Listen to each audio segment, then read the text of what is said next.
It's always at night when everything hits at once. Your room gets quiet, your phone is dry, everyone's asleep, and suddenly your mind keeps replaying everything. You try to forget the laughs, the old texts, the what ifs. You start missing people you swore you moved on from. You start feeling things you buried a long time ago. And it's not even about wanting them back. It's about wishing things just ended differently. Wishing you said more or nothing at all. You ever lay there staring at the ceiling, feeling like the past is louder than the present? It's like Aaron from Attack on Titan, haunted by the weight of what's already gone, but still pretending to move forward like it doesn't hurt. And the worst part? You can't talk to anyone about it because it's 2 a.m. and no one would get it anyway. But let me remind you this. Those memories, they're just echoes. They feel loud now, but they don't define you. You lived through them and you're still here, and yeah, it hurts, but that means you cared. And caring, that's not weakness. That's proof you're human. So breathe. You won't feel like this forever. It always gets heavier at night. Not during the day when there's noise, distractions, people moving around. It's when everything finally shuts off. When your room is still,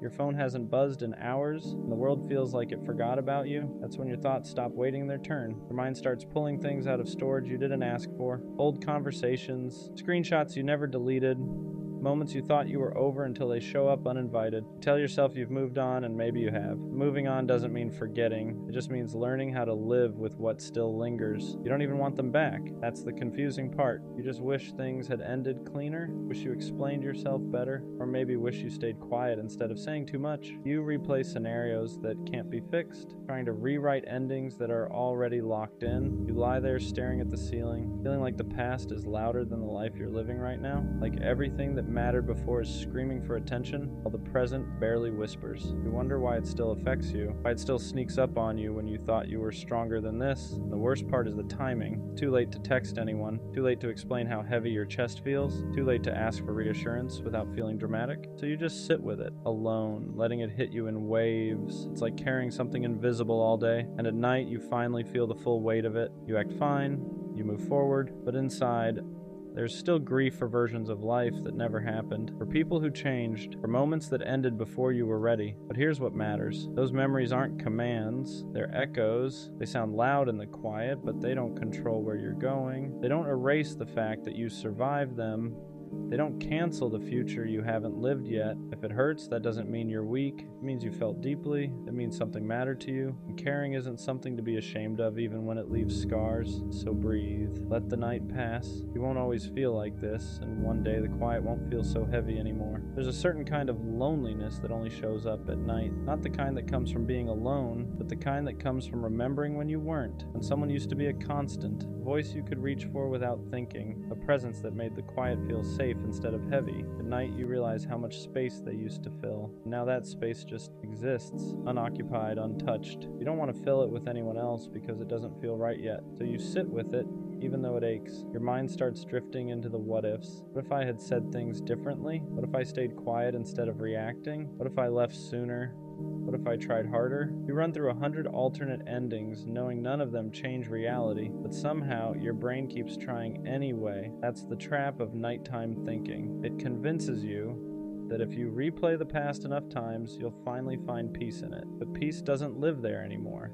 All that's left are lessons and memories, and sometimes even those feel too loud. You start feeling behind in life, like everyone else is moving forward while you're stuck unpacking things you never asked to carry. You scroll through your phone, watching people live, love, laugh, post highlights, and you wonder why your heart feels so heavy when everyone else seems fine. But comparison at night is dangerous. You're seeing everyone else's daylight while you're stuck in your midnight, and that will always feel unfair. What you don't see is how many people are lying awake just like you, staring at ceilings, replaying moments, trying to make peace with things that didn't turn out the way they hoped. You're not broken for feeling this way. You're processing, you're grieving, you're letting go in real time, even if it doesn't feel like it yet. And slowly, very slowly, these nights will change. They won't disappear, but they won't crush you either. The memories will still come, but they won't steal your breath. The quiet will start feeling less empty and more calm. You won't always feel haunted by the past. One night, you'll realize you're thinking about tomorrow instead of yesterday. Eventually, you start noticing that the nights don't hit the same every time. Some nights still hurt, yeah, but other nights feel quieter in a different way. Not empty, just still. And that's when you realize something is slowly shifting inside you, even if you didn't notice it during the day. You begin to understand that missing someone doesn't always mean you want them back. Sometimes it just means they were part of a chapter that mattered. A chapter that shaped you. And endings like that don't disappear quietly. They linger, they echo, not because you're stuck, but because you lived it fully. At night, you start reflecting less on them and more on yourself, on how much you've changed since then, on how certain things you tolerated before you'd never accept now, on how some versions of you had to break so newer ones could exist. And that realization is bittersweet, because growth often comes wrapped in loss. You realize that the pain isn't pointless. It taught you boundaries. It taught you what effort looks like when it's real. It taught you how to spot the difference between attention and intention. Those lessons didn't come cheap. They weren't wasted either. There are still moments when the past creeps in unannounced, and a random thought tightens your chest for a second. But now, you don't spiral the way you used to. You acknowledge it, let it pass. You don't punish yourself for remembering. You don't shame yourself for caring, and that's progress. You stop asking, why did this happen to me? You start asking, what did this teach me? And that question changes everything. The nights don't feel like battles anymore. They feel like checkpoints. Moments where you check in with yourself, where you realize how far you've come even if you still have a long way to go. And one day, you'll lie in bed and realize your thoughts aren't pulling you backward anymore. They're just passing through. And for the first time in a while, the quiet won't feel heavy. It'll feel earned. There's a point where the night stops feeling like an enemy and starts feeling like a mirror. Not one that judges you, but one that shows you who you've become. You're not the same person you were back then. You don't react the same. You don't attach the same. You don't give pieces of yourself away as easily. And while part of you misses that softness, another part of you is grateful you learned how to protect it. You start realizing that healing isn't loud. It doesn't announce itself. It doesn't show up all at once. It happens in quiet moments like this, when you choose not to spiral, when you choose not to reach out, when you choose to sit with your feelings instead of running from them. Those small decisions stack up, even if it doesn't feel like it yet. Some nights you'll still feel that ache, that sense of loss, but it won't feel like panic anymore. It'll feel like a reminder that you loved something real, reminder that you're capable of depth. And instead of breaking you, that thought will start to ground you. You'll also start noticing how much space you've created. Space in your mind, space in your heart, space in your life. At first, that space felt terrifying, like something was missing. Now it starts to feel like potential, like room for something healthier, something calmer, something that doesn't require you to lose sleep just to feel secure. You begin trusting yourself again, trusting that you can handle whatever comes next, trusting that even if something ends, you won't fall apart the way you once did. You've already proven that to yourself night after night just by getting through. And that's the part people don't see. They don't see the growth that happens in silence. They don't see the strength it takes to sit with your thoughts and still choose to move forward. But you know, and that's enough. The night won't always feel like this. One day it'll just be night. No wait, no replay, just rest. At some point, you stop fighting the memories when they show up. You don't chase them, but you don't shove them away either. You let them pass through like background noise instead of letting them take over the whole room. That's when you realize you're not healing by force anymore. You're healing by acceptance. You accept that some nights will still feel heavier than others, that certain dates, certain places, certain songs will still stir something inside you. But now, those moments don't define your entire mood. Don't steal the whole night. They're just moments, and moments pass. You also start understanding that the past isn't trying to pull you back, just reminding you that you lived, that you felt something real, that you weren't numb, and there's something powerful about that, because numbness is easy. Feeling is brave. You stop asking yourself if you'll ever fully move on. That question slowly loses importance. Instead, you start asking, am I okay right now? And most nights, the answer becomes yes. Not perfect, not amazing, but okay. And that's enough. You notice how your thoughts begin drifting toward things ahead of you. Plans, goals, small things you're looking forward to. First, it surprises you. Like, when did my mind start doing this? But that's how healing works. It sneaks up on you, one quiet night at a time. And even when the past visits, it doesn't feel like a threat anymore. It feels like a chapter you've already read. One that mattered. One that changed you. Not one you need to reread every night to understand. You're learning how to rest without carrying everything with you, how to sleep without replaying endings, how to let the present exist without being overshadowed by what's already gone, and that's progress. Whether you recognize it yet or not, there's a quiet confidence that starts forming in you after all those nights. It doesn't come from feeling happy all the time. It comes from knowing you can sit with discomfort and still be okay. You've already faced the worst parts of your thoughts in the dark. and they didn't destroy you. That realization changes how you move through life. You stop being afraid of the quiet. Silence doesn't feel like abandonment anymore. It feels neutral, sometimes even comforting. You don't need constant noise or validation to feel grounded. You've learned how to be alone without feeling lonely. And that's something a lot of people never figure out. You also become more honest with yourself about what you want, about what you won't tolerate again, about the kind of connections you deserve. The nights taught you that chasing what's gone only keeps you stuck, and protecting your peace isn't selfish, it's necessary. And when you think back on the people you missed, the pain isn't as sharp. There's still tenderness there, but it's softer now, less like a wound and more like a scar. Proof that something happened, but also proof that it healed. You start trusting that life doesn't end with one loss, that the world doesn't stop because something did. You realize that endings don't erase everything that came before them, and they don't block everything that comes after. They just redirect you. And one night, without any dramatic moment, you'll notice something small but important. You're tired in a normal way, not emotionally drained, not overwhelmed, just ready to rest. And as you close your eyes, you won't feel haunted, you'll feel present. And then one night, it doesn't hurt anymore. Not in the way it used to. You still remember, but the memories don't grip your chest. They don't steal your breath. They don't pull you backwards. They just exist quietly like old photographs stored away instead of wounds left open. You realize you didn't get over it all at once. You outgrew it slowly, night by night, thought by thought. You kept living even when it was hard. You kept choosing yourself even when part of you wanted to stay stuck in what was familiar. And without noticing, you built something stronger than closure. You built resilience. The nights that once felt unbearable became lessons. They taught you how to sit with yourself, how to listen instead of run, how to accept endings without needing them to make sense. And because of that, you're not afraid of feeling anymore. You're not afraid of caring. You're not afraid of loving again when the time is right. You understand now that pain doesn't mean you failed. It means you were present. It means you opened your heart in a world that doesn't always know how to hold it gently, and that's not something to regret, that's something to respect. Past no longer defines you, it informs you, it shaped you, but it doesn't own you. You carry it with wisdom now, not weight. In the quiet you once feared, it's become peace. So if tonight feels heavy, remember this. You won't always feel like this. You are moving forward even when it doesn't feel obvious. And one day you'll look back at these nights and realize they didn't break you. They built you. For the longest time I thought she loved me, not just liked me, not just enjoyed being around me. I thought she actually loved me because she talked to me every day. She wanted to know what I was doing. She asked about my life like it mattered to her. And when someone shows you that kind of attention, it's easy to believe the feelings behind it are real. So I believed it. I believed the late night conversations meant something deeper. I believed the way she smiled when we talked meant she cared. I believed all the time we spent together was building something real. But looking back now, I think she didn't love me. I think she loved the attention. There's a difference. When someone loves you, they care about who you are, your thoughts, your struggles, your future. They care about the person standing in front of them. But when someone loves the attention, the focus isn't really on you, it's on how you make them feel. The compliments, the validation, the feeling of being wanted. And for a while I was giving her all of that.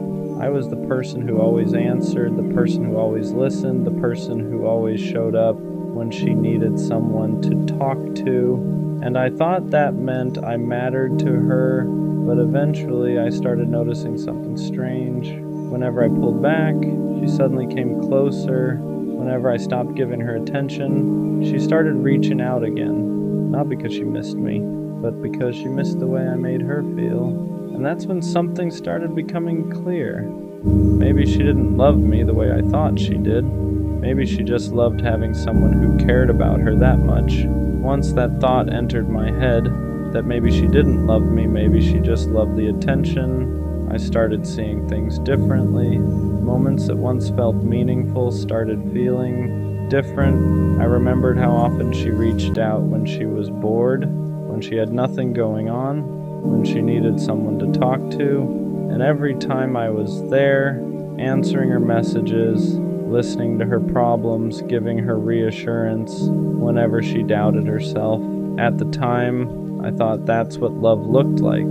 Two people being there for each other. But when I really looked at it honestly, something felt uneven. because when she needed attention, I was always available. But when I needed support, it didn't always feel the same. Sometimes she would disappear. Sometimes the conversation would suddenly end. Sometimes it felt like the connection only existed when she was the one who needed it. And that's when a difficult question started forming in my mind. Was she actually interested in me? Or was she interested in the way I made her feel about herself? Because attention can be addictive. When someone constantly reminds you that you're special, that you're wanted, that someone cares deeply about you, it feels good, really good. And some people don't fall in love with the person giving them that feeling. They fall in love with the feeling itself, the validation, the reassurance, the comfort of knowing someone is always there. And I think that's what I was to her. Not a partner, not someone she truly wanted to build something with, but someone who gave her a constant source of emotional attention. And the moment I started seeing that pattern, everything began to make more sense. The more I thought about it, the more patterns started standing out. Because when someone actually loves you, their presence in your life is consistent. They don't only show up when they need something. They don't only reach out when they're bored. They don't only care when the attention is focused on them. But with her, the connection always seemed to revolve around how she felt. If she had a bad day, I was the first person she called. If she felt insecure, I was the one reminding her how amazing she was. If she needed someone to listen, I was always there. And at the time I thought that meant I was important to her, but eventually I noticed something uncomfortable. When I had a bad day, she wasn't always there the same way. When I needed reassurance, the conversation would shift quickly. When I tried to open up about my own struggles, it didn't always hold her attention for long. And that's when it started feeling like the relationship wasn't built around us. It was built around her receiving and me giving. And the scary part about that kind of dynamic is you don't notice it right away. Because when you care about someone, giving feels natural. You don't keep score. You don't measure every moment of effort. You just show up because you believe the connection matters. But slowly you start realizing something. You're the one holding most of the emotional weight. You're the one keeping the conversations alive. You're the one making sure the connection doesn't fade. And when you stop doing that, everything changes. That's when the real truth shows itself. Because the moment I stopped giving her constant attention, something strange happened. She didn't start fighting harder for the connection. She didn't try to understand what changed. Instead, the distance grew. And that's when I realized something that hurt more than the breakup itself. She didn't miss me. She missed the attention I gave her. Realizing that she didn't miss me, she missed the attention, was one of the hardest truths to accept. Because when you care about someone deeply, you don't want to believe that your place in their life was built around something that shallow. You want to believe the connection meant something real, that the conversations mattered, that the time you spent talking late at night actually meant you were building something. But once I started paying attention to the pattern, it became impossible to ignore. Whenever I gave her attention, everything felt great. She was warm, engaged, interested. She would laugh more, reply faster, make it seem like we had this deep connection. But the moment that attention slowed down, everything changed. Suddenly the conversations felt shorter, the interest faded, the energy shifted, and that's when it finally clicked. Her feelings weren't connected to me. They were connected to the attention I was giving her. Because when someone loves you, their connection doesn't disappear just because the attention changes. But when someone loves the attention, the moment that validation slows down, so does their interest. And looking back now, that explains everything. Why she would suddenly become distant, why she would come back the moment I stopped reaching out, why the connection always felt strongest when I was the one giving the most. It wasn't love, it was validation, and I was the person supplying it. Once I finally understood that she loved the attention more than she loved me, A lot of things started making sense. For the longest time, I kept wondering why the connection always felt unstable, why some days she seemed completely invested, and other days she felt distant, why the energy between us depended so heavily on how much I was giving. At the time, I thought that was normal. I thought relationships just had ups and downs.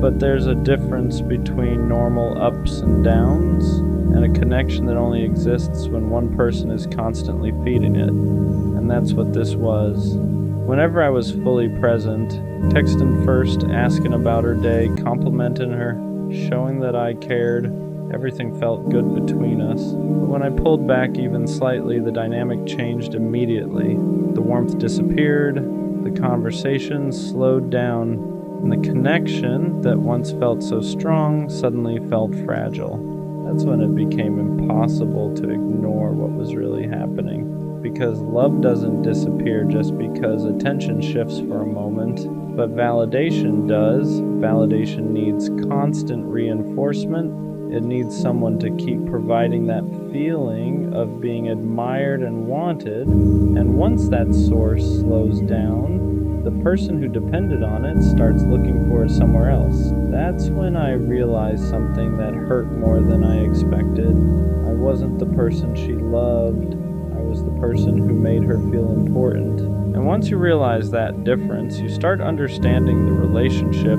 in a completely different way. Once that realization settled in, that she loved the attention more than she loved me, something inside me started shifting. At first it hurt more, because it meant all the things I thought were meaningful might not have meant the same thing to her.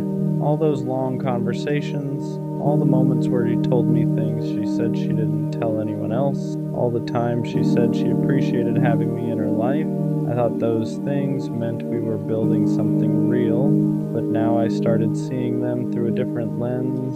Maybe she didn't say those things because she loved me. Maybe she said them because she loved the feeling of having someone who cared about her that much. And that's a dangerous dynamic, because when someone becomes your main source of validation, it feels powerful. You feel admired, you feel important, you feel like someone is always there to remind you that you matter. But that feeling isn't the same as love. Love cares about the person giving the attention. Validation only cares about the feeling it creates. And the more I thought about it, the more I realized something uncomfortable. Whenever I tried to shift the focus of the relationship, whenever I wanted something deeper, the energy changed. If I asked serious questions about where things were going, if I talked about building something more stable, if I needed emotional support myself, that's when the connection suddenly felt weaker. Almost like the relationship only worked when I was the one giving, not when I needed something back. And that's when the truth became impossible to ignore. The relationship wasn't built on mutual connection. It was built on attention, and I was the one providing it. After I understood that the relationship was built more on attention than love, another uncomfortable truth started showing itself. I wasn't just giving attention, I was maintaining the entire connection. I was the one making sure the conversation didn't die. I was the one checking in first. I was the one asking how she was doing, making sure she felt heard, making sure she felt valued. And at the time, I didn't see that as a problem. When you care about someone, putting in effort feels natural. You don't think about it like a transaction. You think about it like loyalty. But over time, I started noticing something. The relationship only felt alive when I was feeding it. Whenever I stepped back, even a little, everything started fading. The messages slowed down, the energy dropped.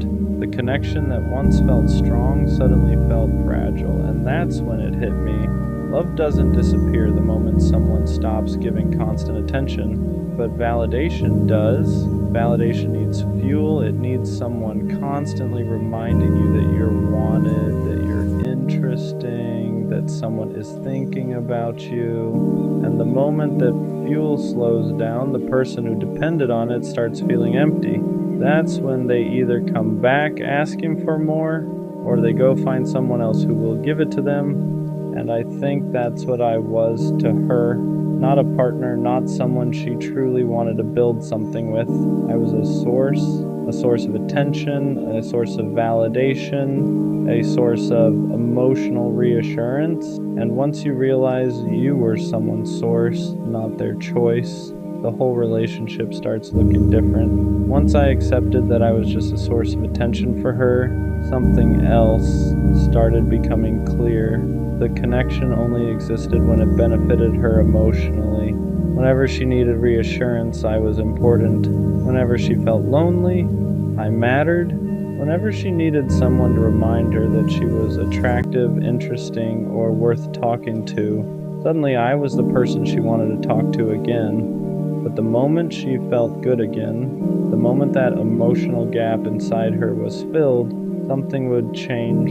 The urgency would disappear, the replies would slow down, the energy would fade, and I would sit there wondering what I did wrong. For a long time, I blamed myself for those shifts. I thought maybe I said something wrong. Maybe I wasn't interesting enough. Maybe I didn't keep the excitement alive. But once you understand the difference between love and attention, everything makes more sense. Love stays even when the excitement fades.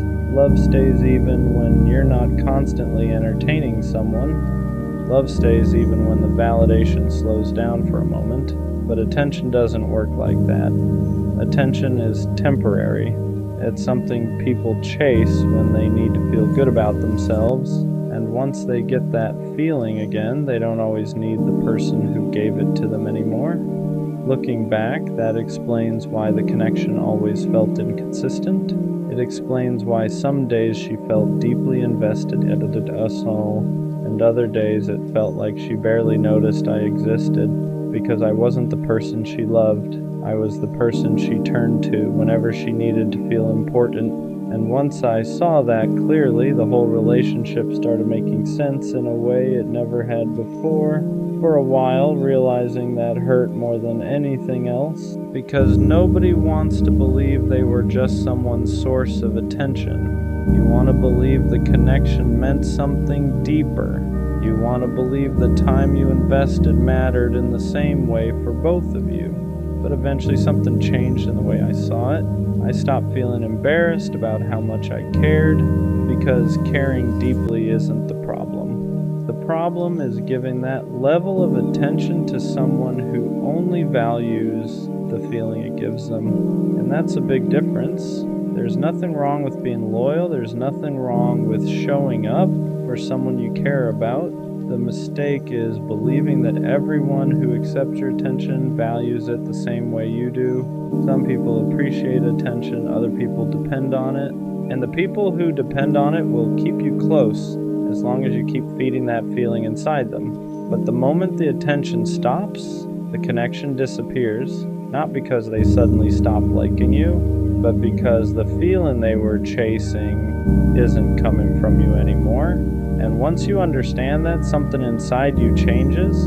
You stop chasing people who only show up when they need something. You stop investing in connections that only exist when you're the one giving, because you realize something important.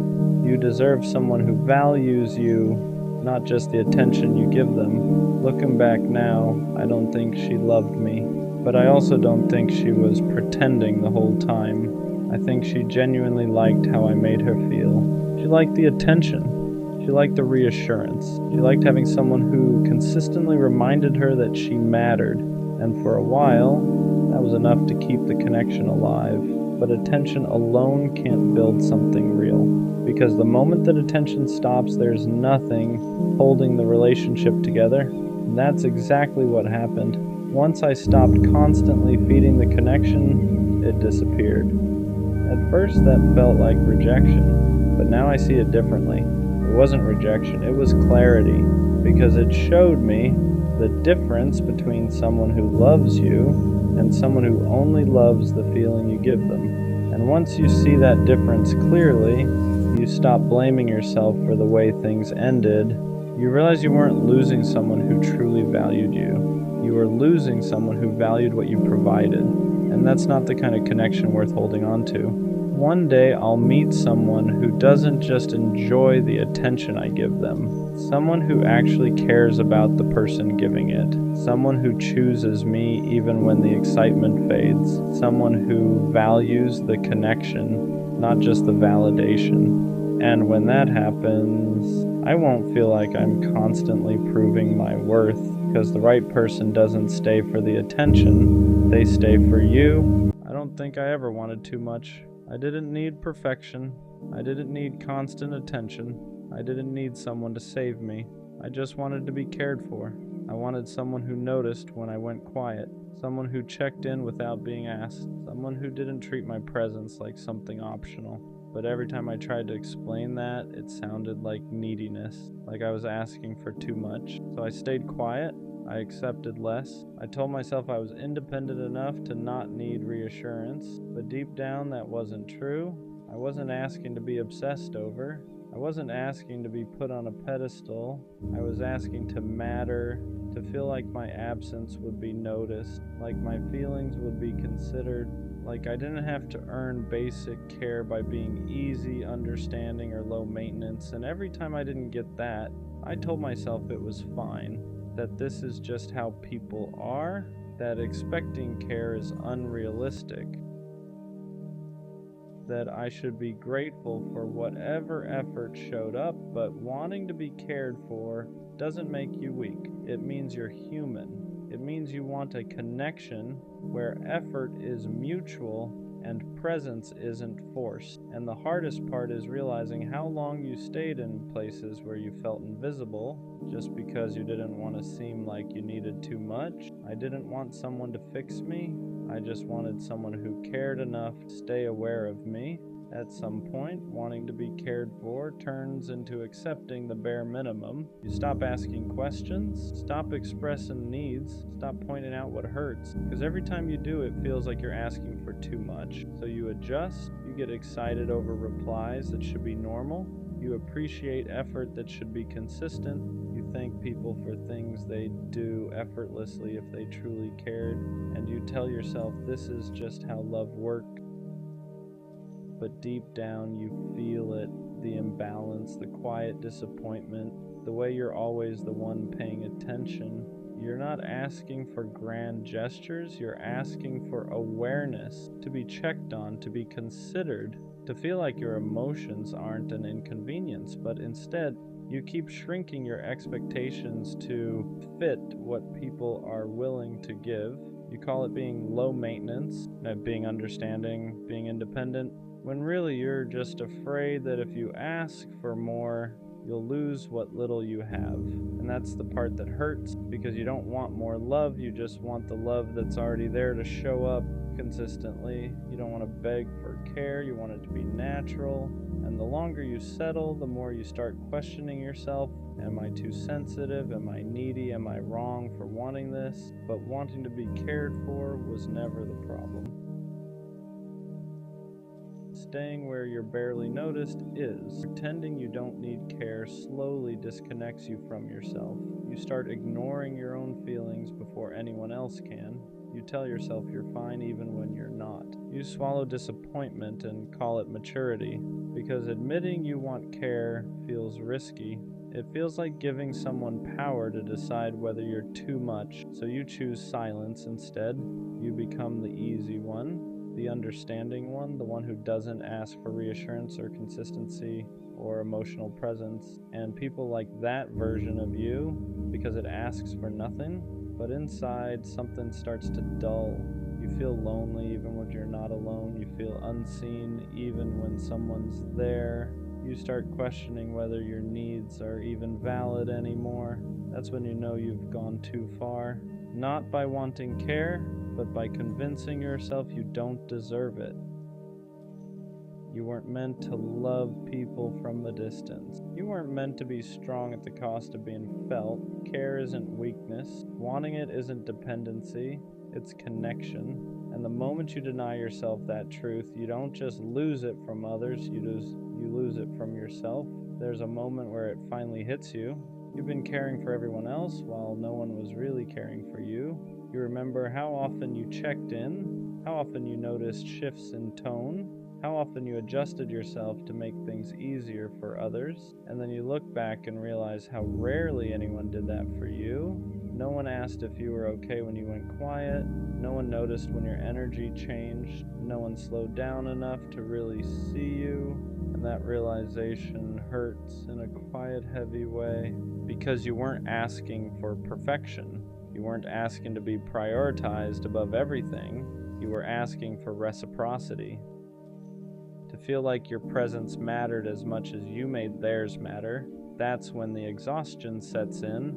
Not physical tiredness, ambrosios, emotional fatigue. The kind that comes from always being the one who cares first, who understands more, who gives grace even when it costs you. You start wondering how you became so good at holding space for people who never learned how to hold it for you. And the truth is uncomfortable. You taught them it was okay to lean on you without leaning back, to receive care without returning it, not because you wanted imbalance, but because you didn't want to feel abandoned. And realizing that is both painful and clarifying because it shows you something important. You weren't asking for too much, you were just asking it from the wrong people. That realization changes how you choose people. You stop being impressed by words. You stop getting attached to potential. You stop mistaking attention for care because now you know the difference. Care looks like consistency. It looks like remembering. It looks like showing up even when it's not convenient. So you start paying attention to who checks in without being prompted, who notices when you're off, who doesn't make you explain why you need what you need. And at first that makes your circle smaller. You walk away from people you once would have stayed for. You stop overextending. You stop being the only one holding things together. Not because you don't care anymore, but because you finally care about yourself too. You don't chase care now. You don't hint at it. You don't downplay your needs to make someone comfortable. You let people show you how they show up. And if they don't, you don't argue with it. You don't try to teach them how to care. You accept the information and move accordingly because wanting to be cared for isn't a flaw, it's a boundary. And the moment you start honoring it, you realize something important. You'd rather be alone than be surrounded and still feel unseen. Choosing yourself feels lonely at first, not because you made the wrong choice, but because you stopped filling the silence with people who never really saw you. You notice the absence quickly, the lack of constant conversation, the quiet that comes when you're no longer overgiving just to stay connected, and that quiet can be uncomfortable because for a long time, being needed made you feel valued. Being available made you feel important. Being the one who cared most made you feel like you belonged. Now you don't do that anymore. You don't reach out first every time. You don't check in when it's never returned. You don't hold space for people who won't hold it for you. And yes, that leaves gaps, but those gaps feel different than the loneliness you had before. Before you were lonely even when surrounded by people. Now you're alone but at peace. There's no resentment building, no quiet disappointment, no wondering why you're not enough. Just space to breathe, space to feel what you feel, space to rebuild a relationship with yourself that isn't based on neglect. You start realizing that loneliness with self-respect is lighter than connection without care. And once you taste that peace, it's hard to go back because you finally understand. Being cared for starts with not abandoning yourself anymore. Learning how to receive care is harder than giving it. That part surprised me. I was always good at showing up, at checking in, at being thoughtful without being asked. But when someone tried to do that for me, I didn't know how to relax into it. I questioned it. I downplayed it.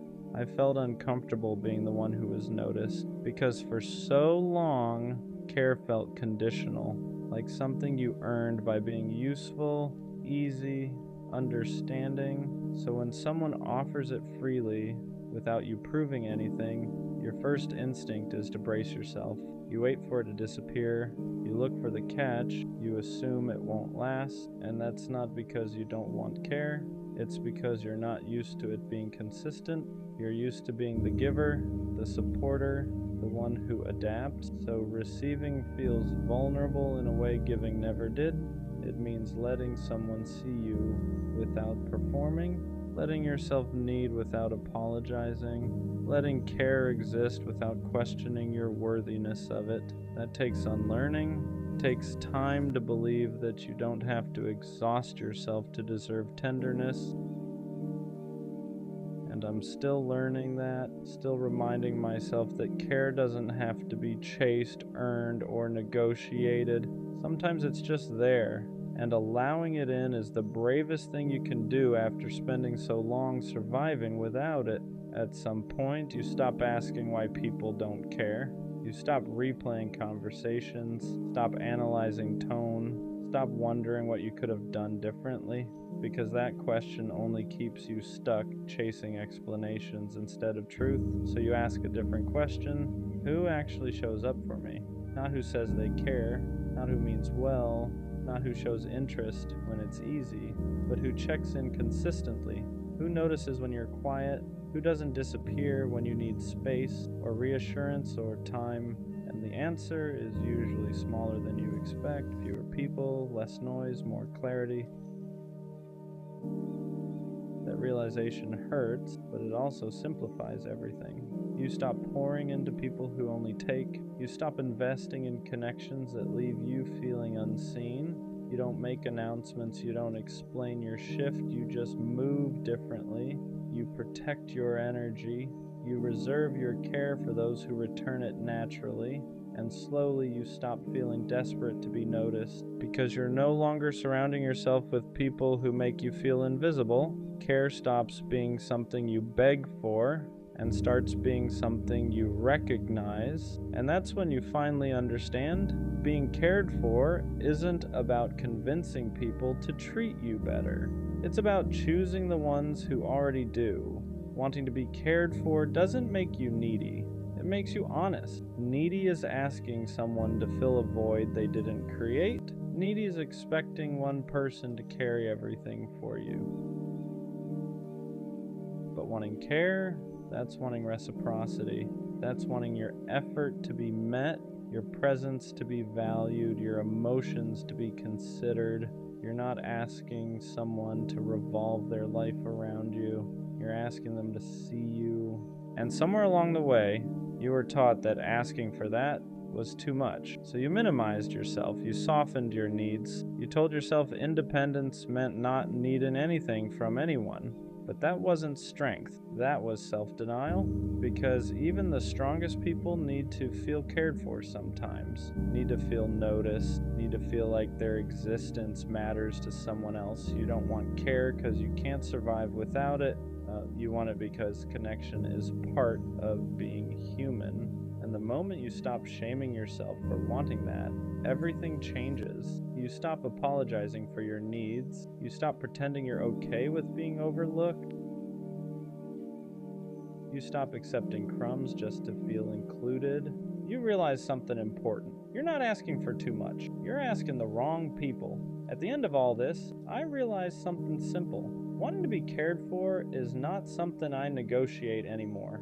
I'm done explaining why it matters, done justifying why I feel hurt, done shrinking my needs so someone else can stay comfortable. Care is not a bonus, it's not extra, it's not something you earn by being quiet, easy, or low maintenance. It's the baseline. If someone doesn't notice me, doesn't check in, doesn't consider how their actions affect me, then they don't get access to me. Not out of bitterness, not out of anger, out of self-respect. I spent too long convincing myself that wanting care made me weak, too long accepting half presence and calling it connection, too long staying where I felt invisible, just to avoid being alone. I'm not doing that anymore. I don't need to be chased. I don't need to be obsessed over. I just need to be considered. And if someone can't do that naturally, without me begging, hinting, or explaining, then they're not my person. Because the right people won't make you feel guilty for wanting to matter. They won't make care feel conditional. They won't make you question whether you're asking for too much. They'll just show up. And until that happens, I'd rather stand alone with my needs intact than sit beside someone who makes me feel unseen.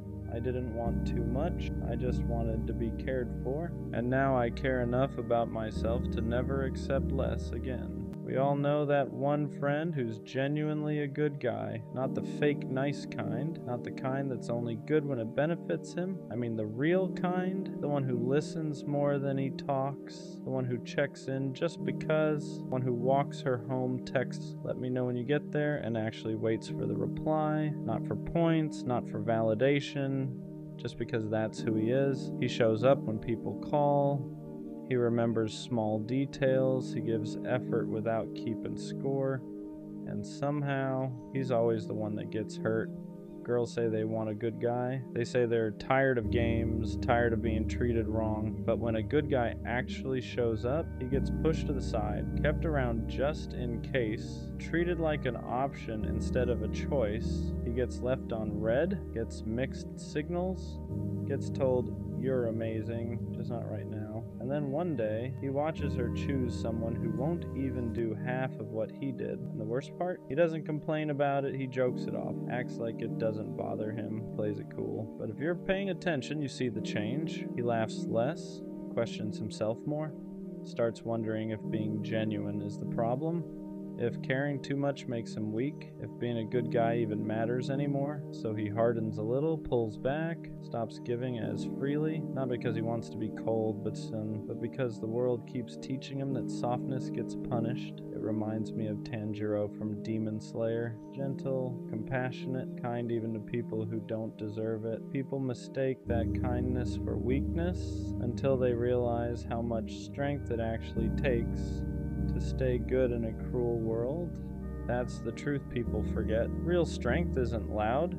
It doesn't dominate. It doesn't need to prove itself. Real strength is staying kind when life gives you every reason not to be. So if you know a guy like that, be there for him. Remind him that his heart isn't a flaw, that being good isn't something he needs to outgrow, because one day someone is going to see him, really see him, and they won't make him pay for the damage done by people who couldn't handle his heart. And when that happens, being a good guy will finally feel worth it. What people don't realize is how early the good guy starts changing himself without even noticing. At first it's small, he replies a little slower, he stops double texting, he thinks twice before doing something thoughtful because he's scared it'll be taken the wrong way, not appreciated, or worse, ignored.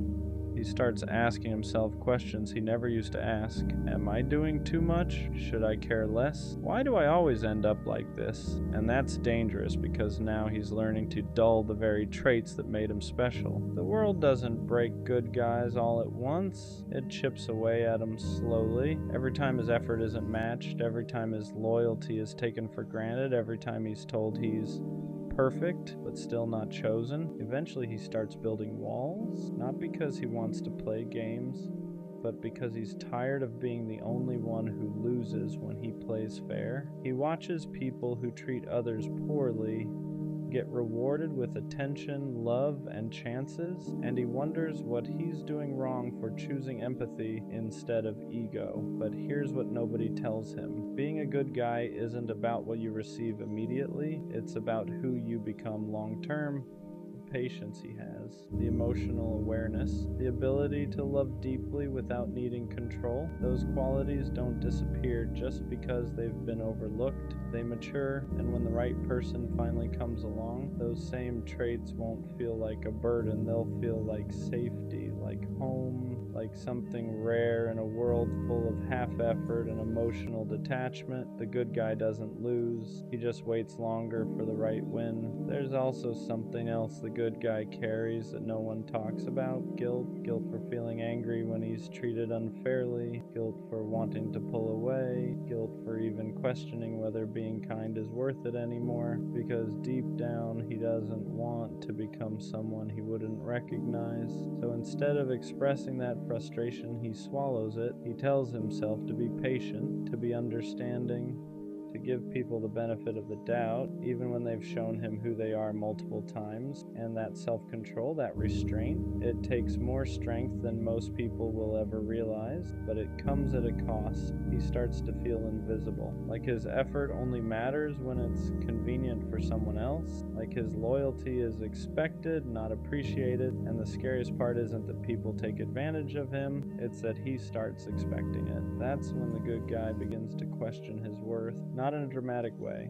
quietly, internally. He wonders if he needs to be colder to be respected, louder to be noticed, less caring to be chosen. And even though he doesn't like those thoughts, they creep in anyway. But here's the truth he needs to hear. The world doesn't need more detached people pretending they don't care.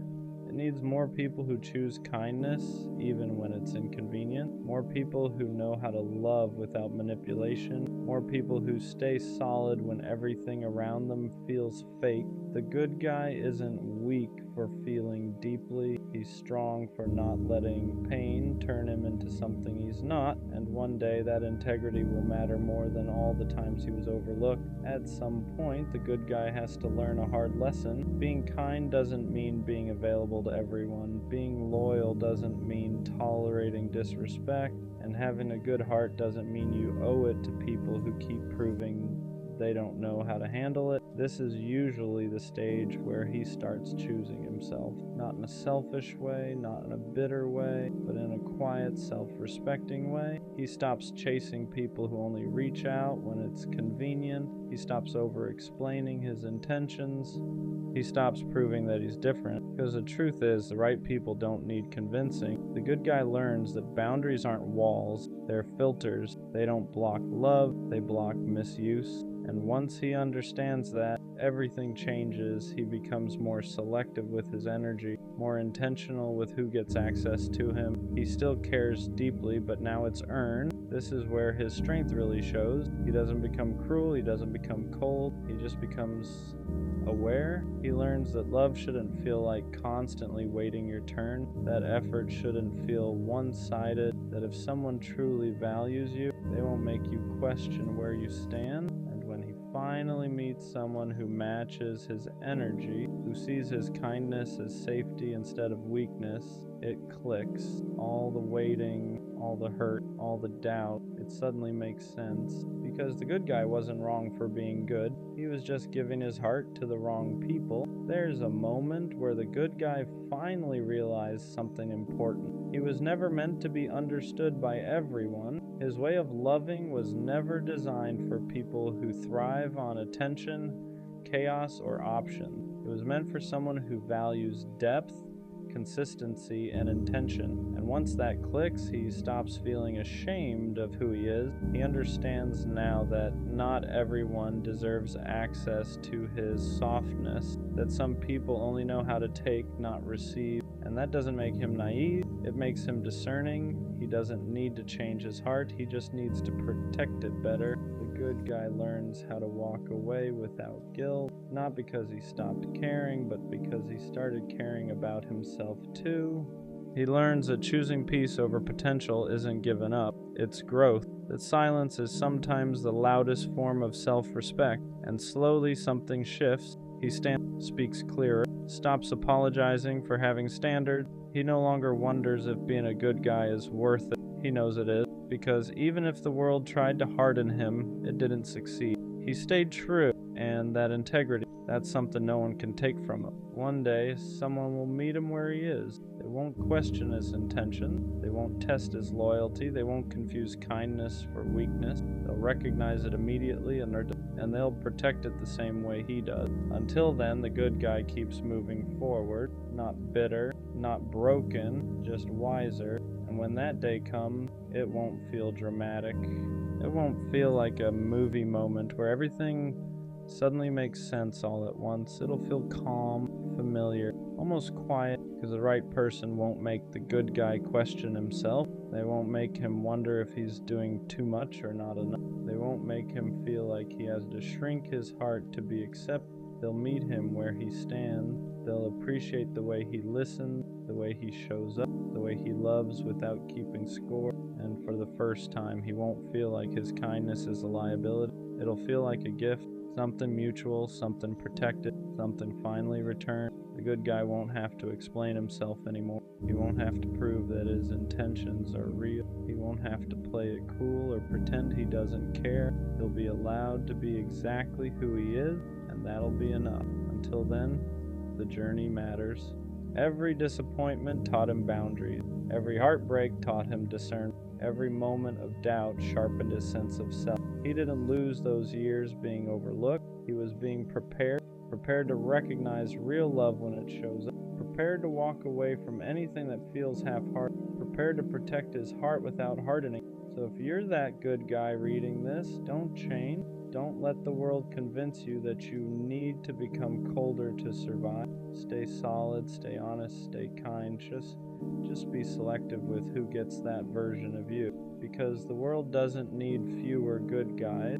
It needs people brave enough to stay good even when it's easier not to. What people never see is how much discipline it takes for the good guy to stay the way he is.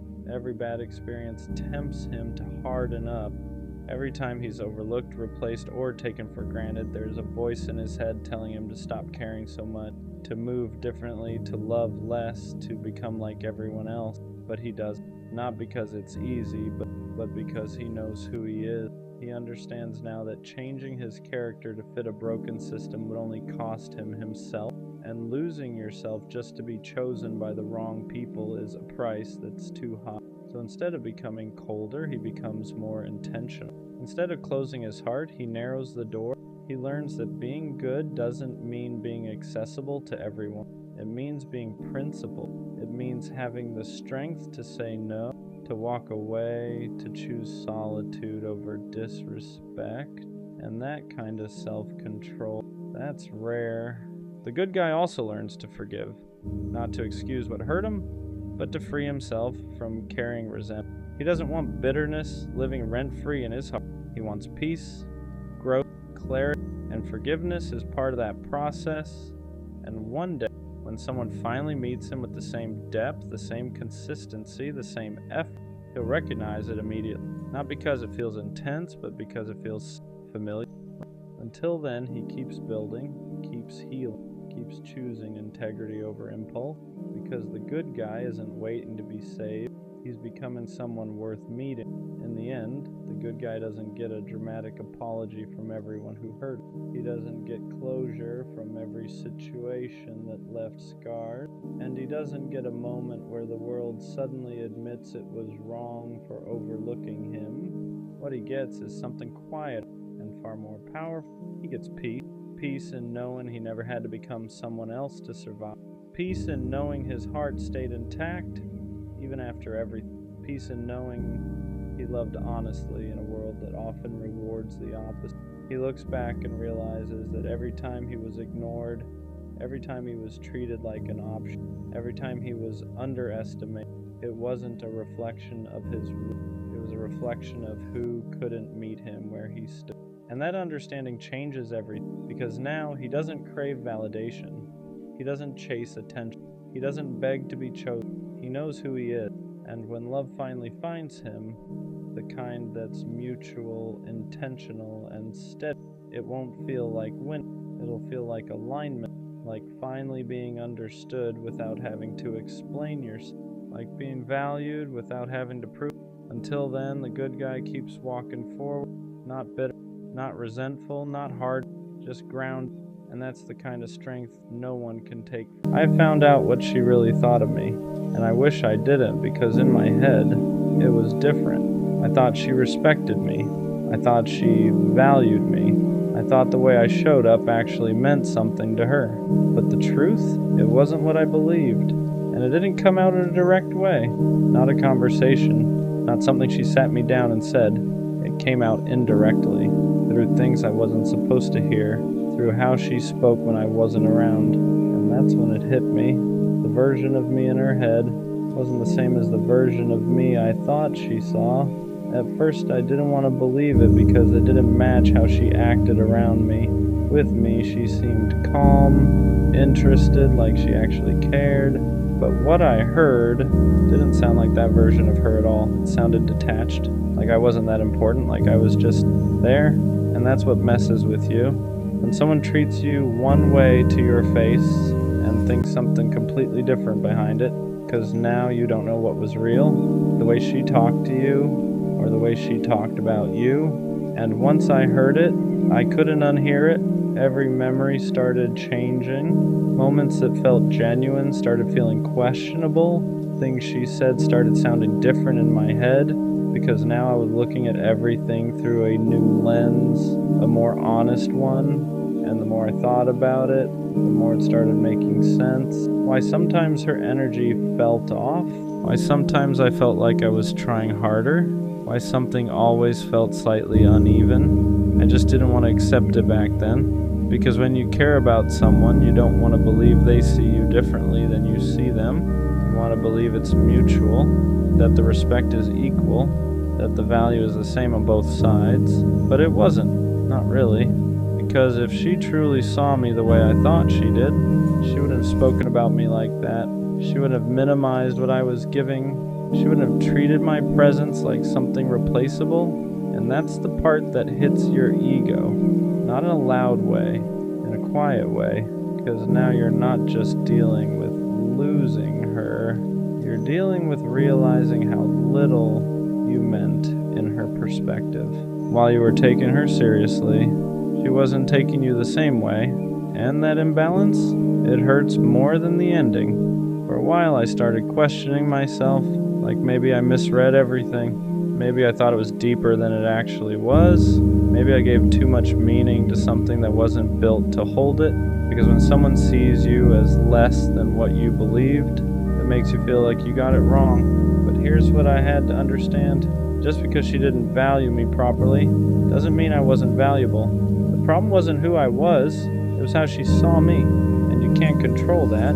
You can show up right, you can be real, you can be consistent, but if someone already has a limited view of you, they're going to treat you based on that, no matter how you show up. And that's why nothing I did changed it, because the issue wasn't effort, it was perception. Once I understood that, the pain started shifting, because now it wasn't about trying to prove something to her anymore. It was about realizing I was giving energy to someone who didn't even see it properly. And that's a different kind of clarity, because it makes you stop chasing, stop explaining, stop trying to be understood by someone who already decided how they see you.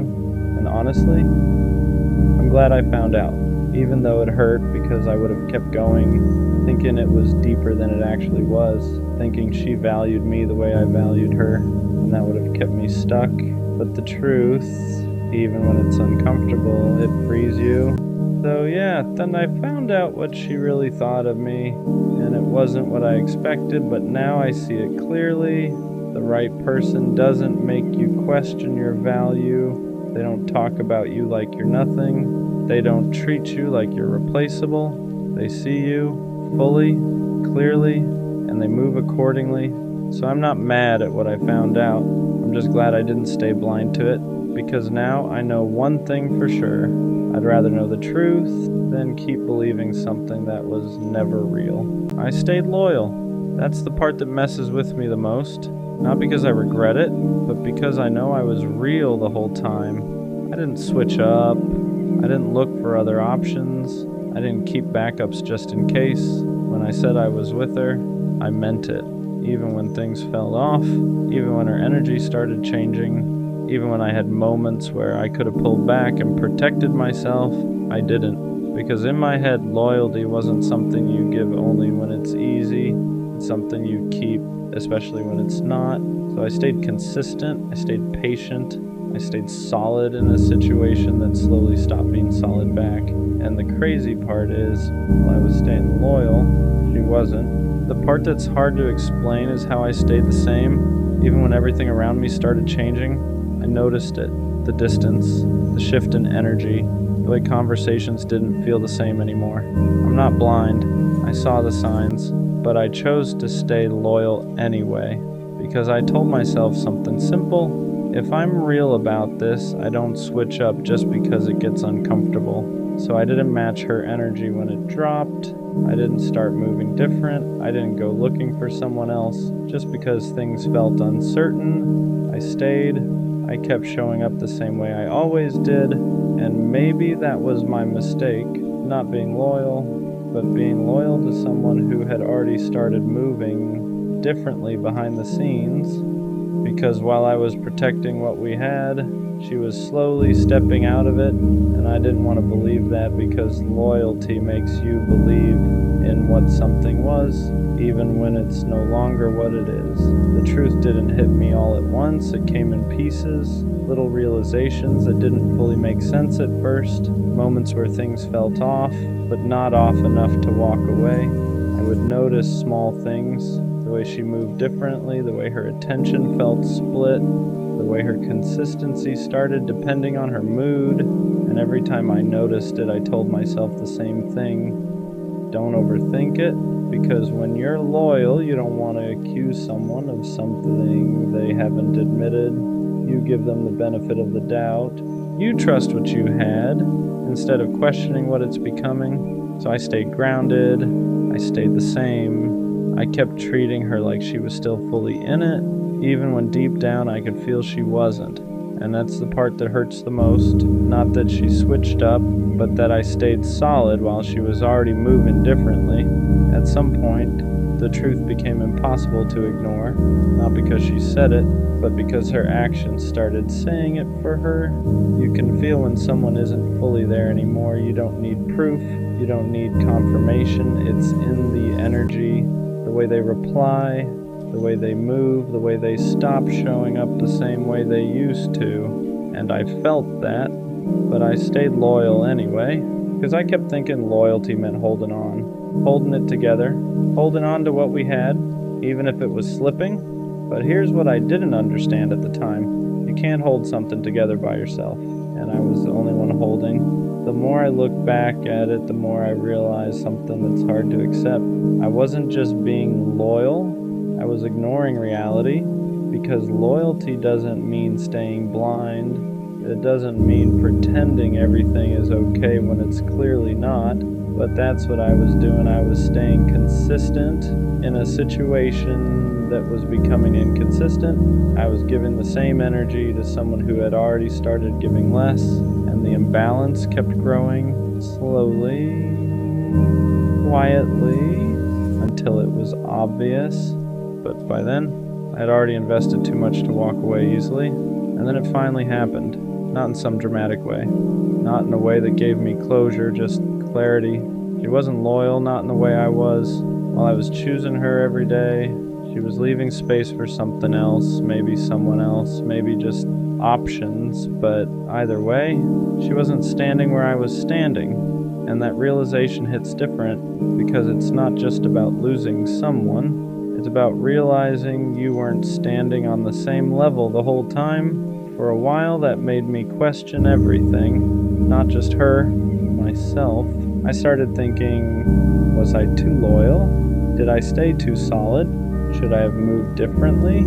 Because when someone hurts you while you're being real, it makes you feel like being real was the mistake, but it wasn't. Loyalty wasn't the problem. Giving it to the wrong person was, and that's the shift that took time to understand, because I didn't lose by being loyal. I didn't lose because I stayed real. If anything, that's the part I kept. That's the part that didn't change.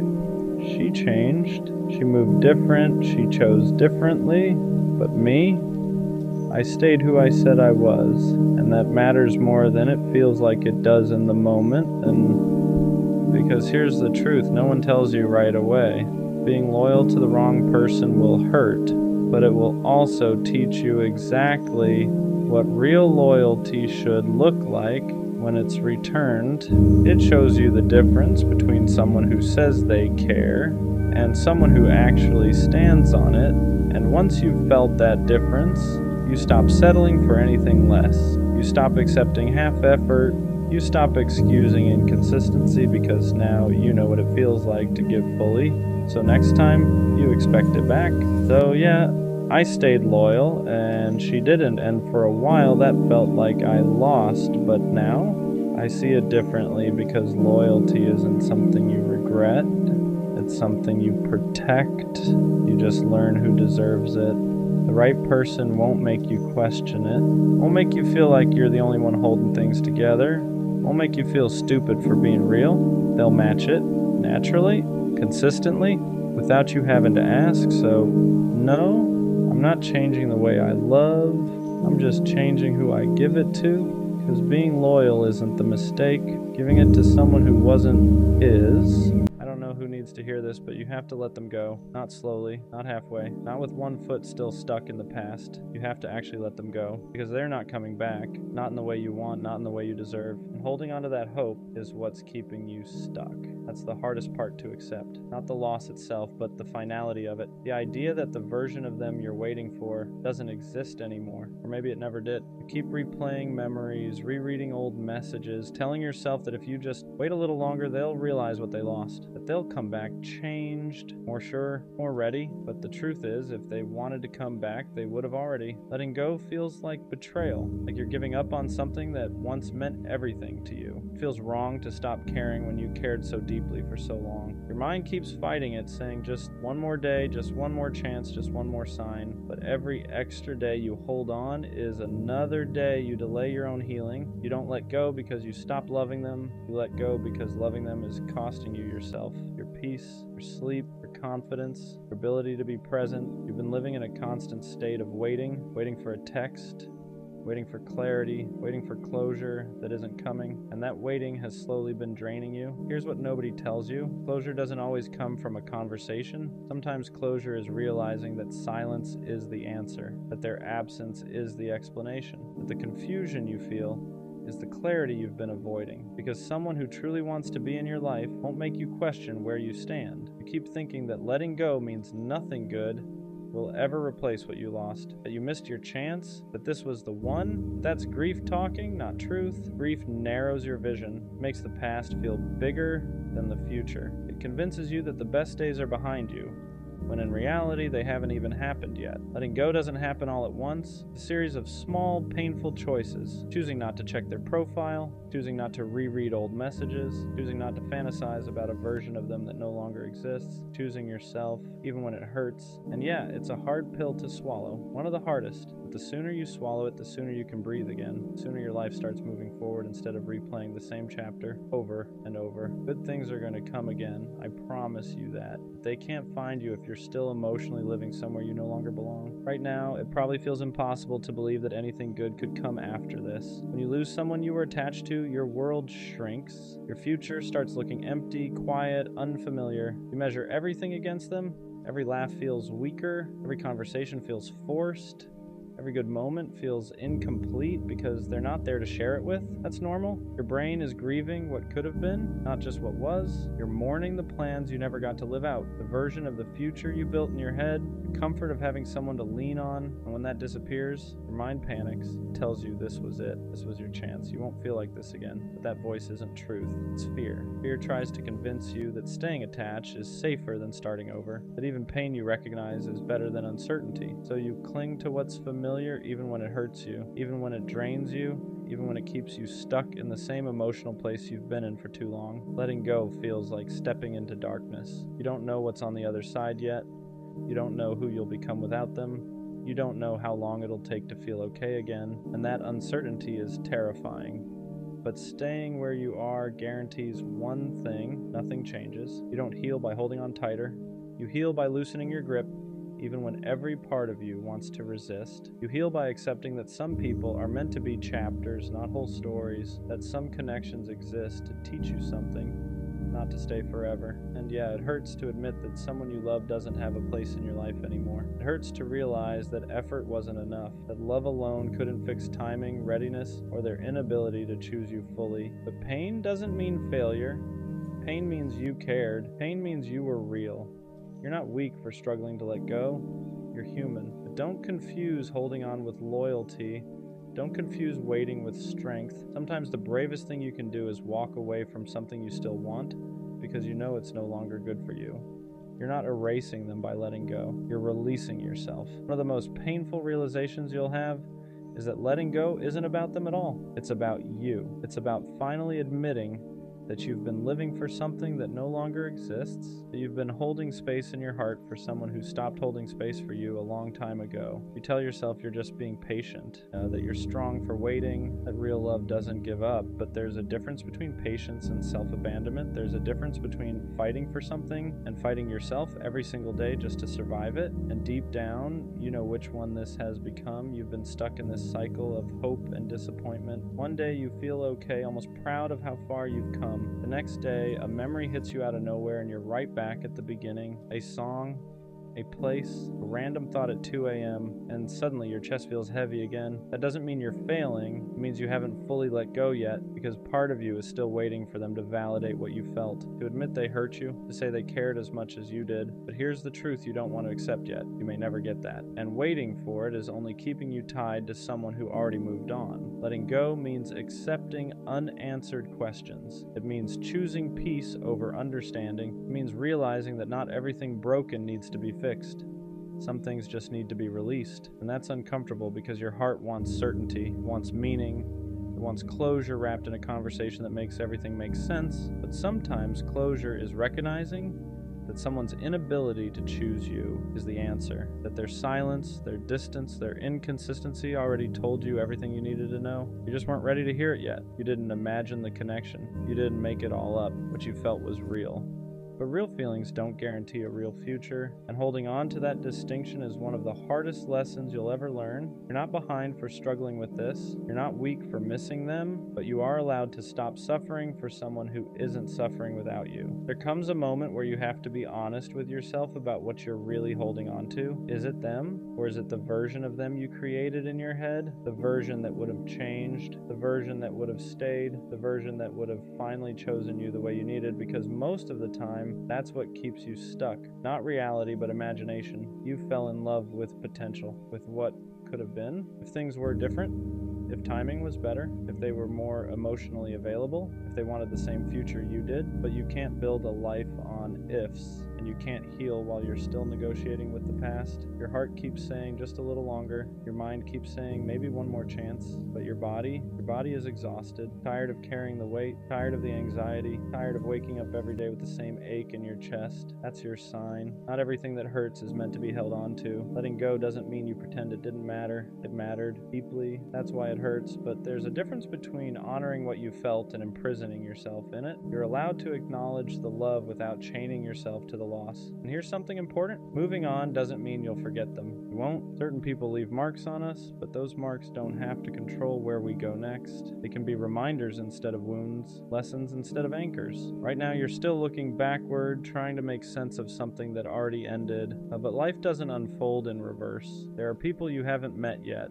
versions of yourself you haven't grown into yet, moments that will make this pain feel smaller in comparison. You just can't see them because you're still standing in the doorway of what was. Letting go is choosing to step forward even when your legs are shaking, even when you're scared of what's next, even when you don't feel ready, because staying where you are is hurting you more than leaving ever could. One of the hardest things you'll face once you start letting go is the emptiness it leaves behind. Not just emotional emptiness, but routine emptiness. They used to be part of your day, someone you talked to when something good happened, someone you leaned on when things went wrong. And now there's this silence where their presence used to be. That silence can feel unbearable at first. Your instinct will be to fill it with distractions, with new people, with anything that keeps you from sitting with the loss. And while distractions can help temporarily, they won't heal you if you use them to avoid feeling. Because healing requires you to feel it fully, to sit in the discomfort, to accept that this chapter ended and that it's okay to grieve it. You might catch yourself wanting to reach out, not because you have something to say, but because you miss the familiarity, the comfort, the version of yourself that existed when they were around. But understand this, missing someone doesn't mean they're meant to be in your life again. It just means they were once important. There's a difference between love and attachment. Love wants what's best for both people. Attachment wants relief from pain. And most of the time when you want to go back, it's attachment talking, not love. It's the part of you that's scared of being alone, not the part that's thinking clearly. This is where growth actually happens. In the moments where you choose not to reach out, where you choose to sit with the ache instead of numbing it. You choose yourself even when it feels lonely. Every time you make that choice, you're rebuilding trust with yourself. You're proving that you can survive without them. And slowly, that silence won't feel so loud anymore. It'll start to feel like space. Space to think, space to breathe, space to rediscover who you are without them. And in that space, something new begins to form. Not another person, but a stronger version of you. One of the hardest things you'll face once you start letting go is the emptiness it leaves behind. Not just emotional emptiness, but routine emptiness. It used to be part of your day. Someone you talked to when something good happened, someone you leaned on when things went wrong. And now there's this silence where their presence used to be. That silence can feel unbearable at first. Your instinct will be to fill it with distractions, with new people, with anything that keeps you from sitting with the loss. And while distractions can help temporarily, they won't heal you if you use them to avoid feeling, because healing requires you to feel it fully, to sit in the discomfort, to accept that this chapter ended and that it's okay to grieve it. You might catch yourself wanting to reach out, not because you have something to say, but because you miss the familiarity, the comfort, the version of yourself that existed when they were around. But understand this. Missing someone doesn't mean they're meant to be in your life again. It just means they were once important. There's a difference between love and attachment. Love wants what's best for both people. Attachment wants relief from pain, and most of the time when you want to go back, it's attachment talking, not love. It's the part of you that's scared of being alone, not the part that's thinking clearly. This is where growth actually happens. And the moments where you choose not to reach out, where you choose to sit with the ache instead of numbing it, where you choose yourself even when it feels lonely, every time you make that choice, you're rebuilding trust with yourself. You're proving that you can survive without them. And slowly that silence won't feel so loud anymore. It'll start to feel like space, space to think, space to breathe, space to rediscover who you are without them.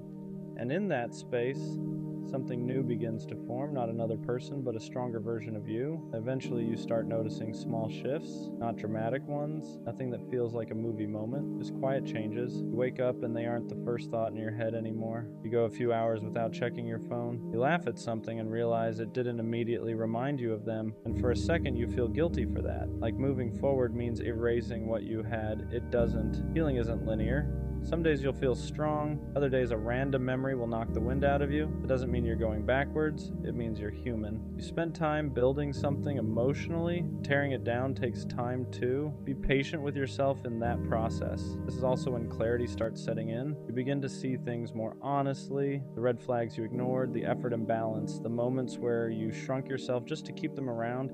You realize how often you settled for breadcrumbs and called it love because you didn't want to accept the truth. And instead of hurting you, that realization empowers you. Because now you know what you don't want. You know what you won't tolerate again. You know that love shouldn't feel like confusion, anxiety, or constant self-doubt. It shouldn't make you question your worth. It shouldn't require you to beg for effort or clarity. You also start forgiving yourself for staying too long, for hoping too hard, for ignoring your intuition. You did the best you could with what you knew at the time. That version of you was just trying to be loved. There's nothing shameful about that. And slowly you stop romanticizing the past. You stop replaying only the good parts. You start remembering the nights you felt lonely even when they were still around, the times you felt anxious instead of secure, the moments you felt like you were asking for too much when you were really just asking the wrong person. That's when letting go stops feeling like loss. It starts feeling like relief. At some point, you stop asking yourself why it didn't work. That question loses its power, not because you found every answer, but because you finally realize the answers wouldn't change the outcome. Understanding doesn't always heal you. Acceptance does. You accept that you loved genuinely, even if it wasn't returned the same way. You accept that you showed up fully, even if they didn't know how to meet you there. You accept that some people come into your life to teach you something, not to stay forever. And that lesson, as painful as it was, shaped you into someone wiser. You start trusting yourself again, trusting your judgment, trusting your ability to walk away when something doesn't feel right, trusting that if something ends, you will survive it. That trust is powerful. It changes how you approach everything else in your life. You become more intentional with your time, with your energy, with who you allow access to you. You no longer chase people who are unsure about you. You no longer explain your worth to anyone. You no longer wait around hoping someone will choose you, because you already chose yourself, and that choice shifts everything. You realize you don't need someone to complete you. You're already whole. You wanted them, yes, but you don't need them to be okay. That realization doesn't make you cold. It makes you free. Free from the constant anxiety, free from the emotional limbo, free from the cycle of waiting. You still believe in love, you still want connection, but now you want it without losing yourself, without shrinking, without begging, without settling. You want something that adds to your life, not something you have to recover from, and that's how you know you're healing. Not when the pain disappears completely, but when it no longer controls your decisions. I don't know who needs to hear this right now, but you have to let them go. Not because you didn't care enough, not because what you felt wasn't real, but because holding on to something that's already gone is only hurting you more. They're not coming back, and I know that's a hard pill to swallow. It's one of those truths that sits heavy in your chest because part of you is still hoping, still replaying memories, still thinking maybe one day things will go back to how they were. But the truth is, if they wanted to come back, they would have. You wouldn't be sitting here questioning everything. You wouldn't be overanalyzing every small sign. You wouldn't be waiting for a text that never comes. Someone who wants to be in your life makes that clear. They don't leave you guessing, they don't disappear, and expect you to keep the door open forever. Letting go doesn't mean what you had didn't matter. It doesn't erase the memories, the connection, or the time you shared. It just means you're choosing to stop living in the past. You're choosing to stop punishing yourself by holding on to something that no longer exists, and that choice takes strength, even if it doesn't feel like it right now. I know part of you is scared that letting go means starting over, scared that you won't feel that way about anyone else again, scared that this was your one chance at something special. But that fear is lying to you. Life doesn't give you just one opportunity for love, connection, or happiness. It gives you many, but only if you make space for them. The sooner you let go, the sooner you heal. The sooner you stop checking their page, rereading old messages, and asking yourself what you did wrong, the sooner you start moving forward. And moving forward doesn't mean forgetting. It means accepting. It means allowing yourself to grow past this version of your life. Good things are going to come again, not the exact same things, not the same person, not the same situation, but something new, something healthier, something that won't leave you feeling confused, unchosen, or stuck. I promise you that. So let this be your reminder. You don't need to keep holding on to prove how much you cared. You've done enough. It's okay to release what no longer serves you. Sometimes the bravest thing you can do is finally say goodbye, even when part of you still wishes they'd stay. You know that one friend who always looks fine on the outside? The one who never really asks for help? The one who somehow holds everything together without making a sound? They're the one who cracks jokes when the room feels awkward, the one who lightens the mood when things get heavy, the one who says, "I'm good," so casually that nobody questions it. But if you look closely, their eyes tell a different story. They're always there, always listening, always giving advice, always making time. If someone's hurting, they show up. If someone needs comfort, they provide it. If someone feels lost, they help them find direction. They became the glue without ever asking to be. And over time, they learned something dangerous. They learned that people rely on them being strong. They learned that when they show pain, it makes others uncomfortable, so they stop showing it. They mastered the art of looking okay. You don't see how tired they really are. You don't see the nights they sit in silence, staring at nothing, trying to keep themselves from falling apart. They laugh, but it's lighter now.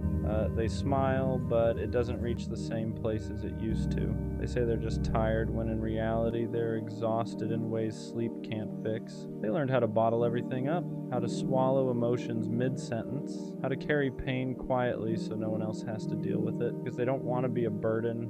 They don't want to ruin the mood. They don't want to take up space. So they shrink themselves emotionally, even while holding space for everyone else. And the craziest part, they're not asking to be saved. They don't want attention. They don't want pity. They don't want grand gestures. They just want someone to notice, someone to really ask how they're doing and actually stay for the answer. Someone to notice that their laughter sounds a little forced lately, that their messages are shorter, that they're physically present but mentally somewhere else. Someone to say, "You don't have to be strong right now," because being the strong one gets lonely. You carry everyone else's weight and still feel guilty for having your own. You feel like you don't have permission to fall apart because everyone else depends on you staying together. But even strong people need rest. Even strong people need to cry. Even strong people need reassurance. Strength doesn't mean never breaking. It means breaking quietly and still showing up.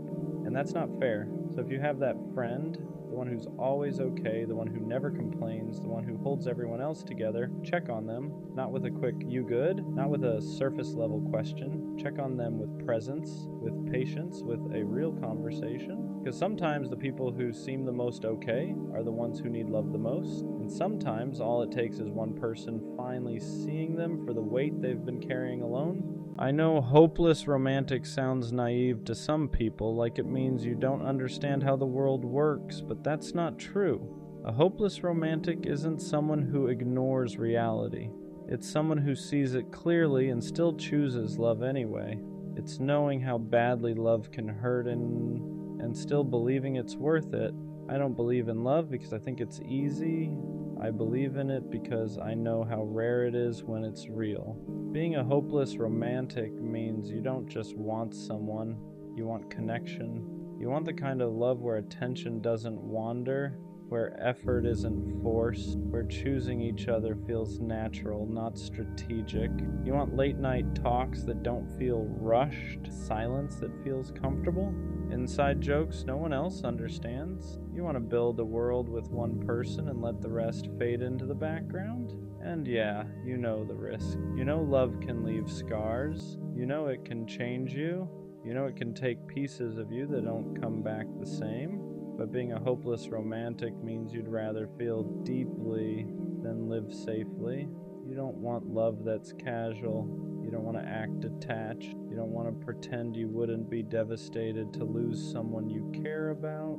You want to care. You want to choose someone fully and mean it. No exits, no backups, no pretending you're less invested than you are. And that's what makes it hard sometimes, because the world rewards indifference. It praises being unbothered. It treats emotional distance like maturity. So when you show up soft, present, intentional, people call you too much, but you're not too much. You're just not built for shallow love. A hopeless romantic doesn't love this way because they're weak. They love this way because they're brave enough to risk being hurt for something that actually matters. You're not chasing a fantasy. You're chasing alignment. The kind of love that feels steady, not chaotic, intense but safe, deep but mutual. And even if it takes longer, even if you have to wait, even if you get hurt along the way, you don't regret loving like this, because a life without love feels smaller than a life with heartbreak. So no, you won't grow out of it. You won't harden. You won't stop wanting something real.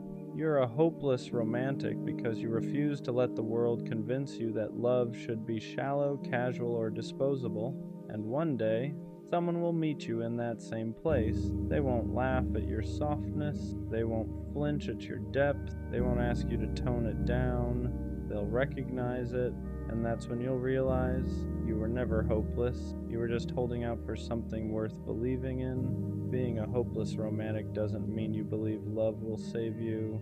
It means you believe it's worth showing up for. It means you don't enter connections casually.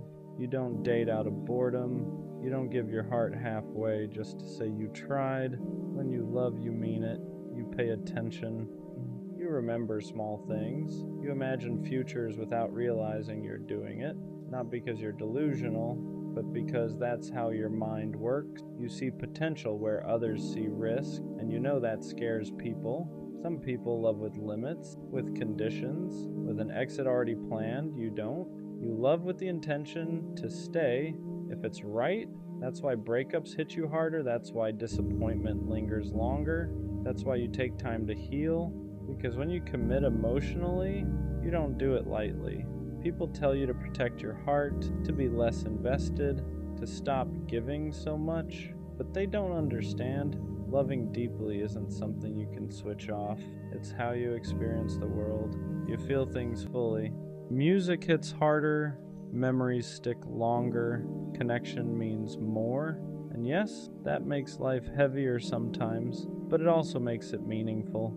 You don't want love that feels replaceable. You don't want someone who treats you like an option among many. You want to be chosen the same way you choose, intentionally, fully, without hesitation. And until that exists, you'd rather be alone than half present in something shallow. That's the part people miss. A hopeless romantic isn't desperate for love, they're selective. They'd rather wait than cheapen the way they love just to fit in. So when you say you're a hopeless romantic, what you really mean is, you still believe connection matters, you still believe loyalty is rare, you still believe love should feel like home, not like a negotiation. And even after heartbreak, after disappointment, after learning how badly love can hurt, you don't shut down, you slow down, you heal, you keep your heart intact, because the world already has enough people who don't care. What it doesn't have enough of are people willing to love honestly without pretending it's easy. And that's not weakness, that's conviction. Being a hopeless romantic isn't about expecting perfection. It's about refusing to treat love like something disposable. It's knowing that connection is rare and not watering it down just to seem unaffected. You don't fall for people easily, but when you do, it's intentional. You don't love out of loneliness, you love out of recognition. There's a moment where you see someone, not just who they are, but who they could be with you, and something in you locks in, not obsession, not fantasy, commitment, and that's where people misunderstand you. They think you're idealizing, they think you're rushing, they think you're setting yourself up to get hurt, but what they don't see is how much restraint it takes to love like this in a world that treats feelings like liabilities. You know how badly it can go.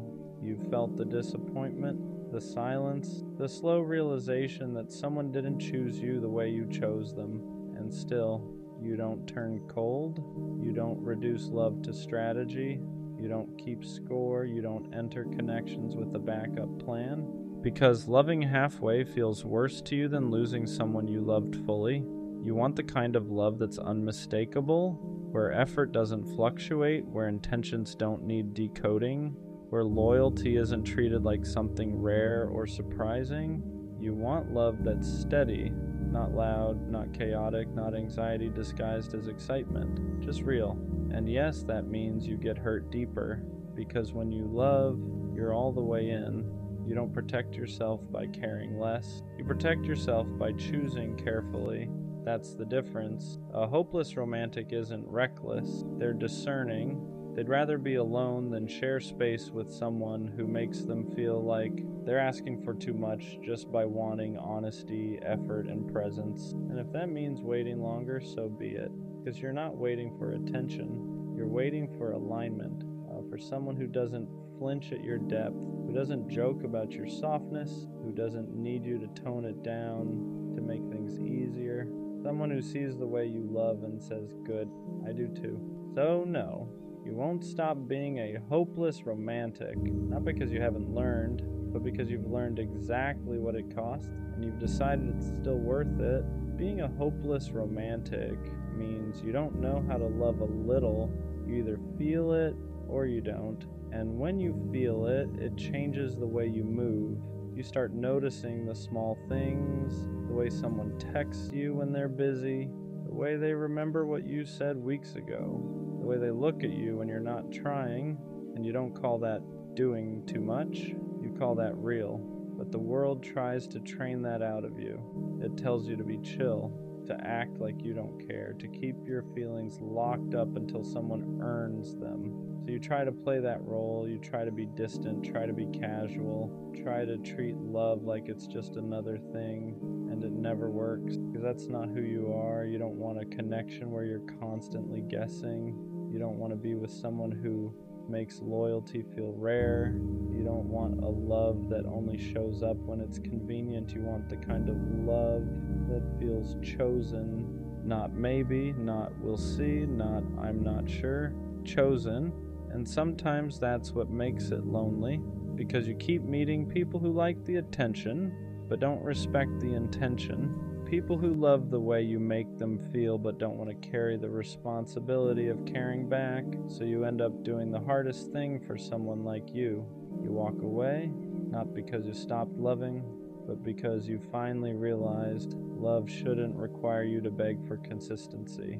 A hopeless romantic doesn't stay where they're confused. They don't keep giving their heart to someone who treats it like something optional. They'd rather be alone than feel lonely next to someone, and that's not weakness, that's standards. Because if you love deeply, you have to protect that depth, not by becoming cold, but by becoming honest about what you need, and what you need is simple: presence, effort, loyalty, clarity.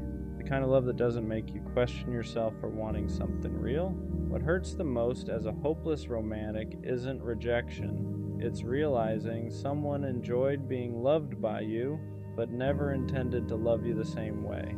They liked the attention, the consistency, the way you showed up without hesitation, but when it came time to match that energy, to choose you with the same certainty, they hesitated, and that hesitation sticks with you because you don't love casually, You don't give pieces of yourself without meaning to. So when someone accepts your love without offering clarity in return, it feels like betrayal, even if they never promised anything. That's the quiet pain of being a hopeless romantic. You assume people love the way you do, with intention, with follow-through, with the understanding that feelings carry weight, and when they don't, you start questioning yourself. Am I asking for too much? Am I moving too fast? Am I wrong for wanting something solid? But the truth is, you weren't wrong. You were just loving someone who didn't have the same capacity. Some people like being cared for more than they like caring back. They want the benefits of your depth without the responsibility of meeting it, and learning that forces you to grow. Not by loving less, but by loving smarter. You start paying attention to actions, to consistency, to whether someone shows up when it's easy and when it's inconvenient. You stop pouring into people who only give when it suits them, not because you've become colder, but because you've learned your heart isn't something everyone deserves access to. Being a hopeless romantic doesn't mean you accept crumbs. It means you believe in love enough to walk away when it's not being returned honestly. And that's the part people don't see. Your softness comes with strength. Your depth comes with discernment. Because loving deeply also means knowing when to stop. Being a hopeless romantic means waiting doesn't scare you. Settling does. You've seen what happens when people accept love that's almost right. They grow quieter. They grow distant. They start convincing themselves that good enough is enough. And you know that could never be you. You don't want a relationship that slowly drains you. You don't want love that feels like compromise from the very beginning. So you wait. Not because you think you're better than anyone else, but because you know yourself. You know how deeply you attach, how fully you commit, how once your heart is in, it doesn't wander. And you also know what happens when that kind of heart ends up in the wrong hands. It gets taken for granted, it gets tested, it gets stretched until it starts hurting more than it should. So patience becomes protection. You don't rush intimacy. You don't force connection. You let people show you who they are before you give them access to who you are. That's not fear. That's wisdom earned the hard way. Some days the waiting feels heavy. You watch people pair off quickly. You hear about relationships that just happened. You wonder if maybe you're overthinking things. But deep down you know the truth. You're not waiting for attention. You're waiting for alignment. For someone who doesn't flinch when things get real, who doesn't pull back when feelings deepen, who doesn't treat commitment like a loss of freedom. You want someone who stays present, who chooses you clearly, who doesn't make you question whether you're asking for too much. Because to you, love isn't supposed to feel confusing. It's supposed to feel steady. And until that exists, being alone is still better than being half-loved. That's the quiet strength of being a hopeless romantic. You don't chase, you don't beg, you don't lower your standards just to say you're not alone. You wait, not because you're hopeless, but because you believe the right love won't require you to betray yourself. People like you feel things more intensely, not because you're dramatic, but because you're present. When something matters to you, it doesn't sit quietly in the background, it moves through you, it stays with you. Love doesn't just pass through your life, it marks it. That's why moments linger longer, why memories feel heavier, why connections don't fade easily once they've mattered. And people tell you that's a problem. They say you should care less, detach quicker, move on faster. But they don't understand what intensity really is. Intensity isn't chaos, it isn't instability, it isn't losing control. It's depth. It's the ability to feel joy fully and grief honestly, to experience connection without numbing yourself just to make it easier. You don't skim life, you dive into it. And that's why love feels different to you than it does to most people. You don't forget easily, you don't replace people quickly, you don't treat connection like something interchangeable. When you love, it's intentional. That's why heartbreak hits harder. Because you didn't hold back, you didn't love with conditions, you didn't prepare an exit in advance. You showed up honestly, And while that hurts more in the moment, it also means something important. Nothing about your love was fake. You don't look back wondering if you tried hard enough, if you cared enough, if you were too guarded. You know you gave what you had, and that kind of certainty matters. Intensity becomes a problem only when it's given to the wrong people. With the right person, your depth won't feel overwhelming. It'll feel grounding. They won't ask you to tone it down. They won't joke about you caring too much. They won't treat your feelings like something they need to manage. They'll meet you there, because the truth is the world doesn't need fewer people who feel deeply. It needs more people who aren't afraid to. And being a hopeless romantic means you refuse to apologize for having a heart that actually shows up. At some point, you learn how to guard your heart without becoming guarded. That's a hard balance for someone like you, because you don't want to turn cold. You don't want to love halfway. You don't want to build walls so high that nothing real can get in.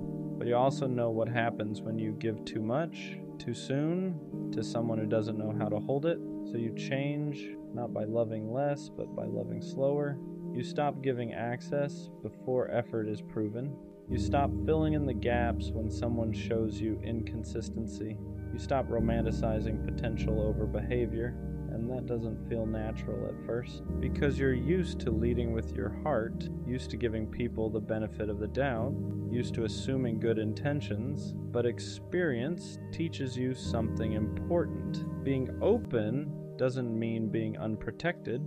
You can still be warm without being available to everyone. You can still be deep without drowning in the wrong places. So you watch, you listen, you notice who shows up consistently and who only appears when it's convenient. You let people reveal themselves instead of rushing to explain them. And that's when your love becomes safer, not smaller. You're still a hopeless romantic. You still believe in connection. You still want that kind of love where effort feels mutual and presence feels natural. But now, you don't mistake interest for intention. You don't confuse words with commitment. You don't chase clarity, you wait to see it. And that patience isn't fear, it's respect for yourself, because you finally understand that the right person won't need you to rush your heart to keep them close. They'll move at a pace that protects what you're building together. And when you feel that, you won't have to second guess it. You'll know. There's a phase every hopeless romantic goes through that feels especially isolating. It's the part where you've learned enough to stop choosing the wrong people, but you haven't met the right one yet. So you're not heartbroken anymore. You're not chasing. You're not settling. You're just alone, and people don't understand that version of you. They assume you've become distant, that you've lost interest, that you've changed, but really you've just stopped forcing connection where it doesn't fit. You're not closed off, you're selective, you're not cold, you're careful. You've reached a place where surface level attention doesn't move you anymore. Small talk feels hollow, inconsistent effort feels loud, mixed signals feel exhausting, so you walk away sooner, you disengage faster, you don't explain yourself as much, and that can feel lonely, because now you're surrounded by people but not met by anyone. You want depth, you want presence, you want someone who doesn't flinch when emotions enter the room, and until that shows up, nothing else feels worth your heart. This is usually the point where people tell you to lower your standards, to be more flexible, to give someone a chance, but they don't understand what it costs you to love the wrong person. They don't feel the aftermath the way you do, the way it lingers, the way it reshapes you. So you hold your ground, even when it feels quiet, even when it feels like you're the only one still believing in something deeper, because you know this loneliness is different from the loneliness you felt before.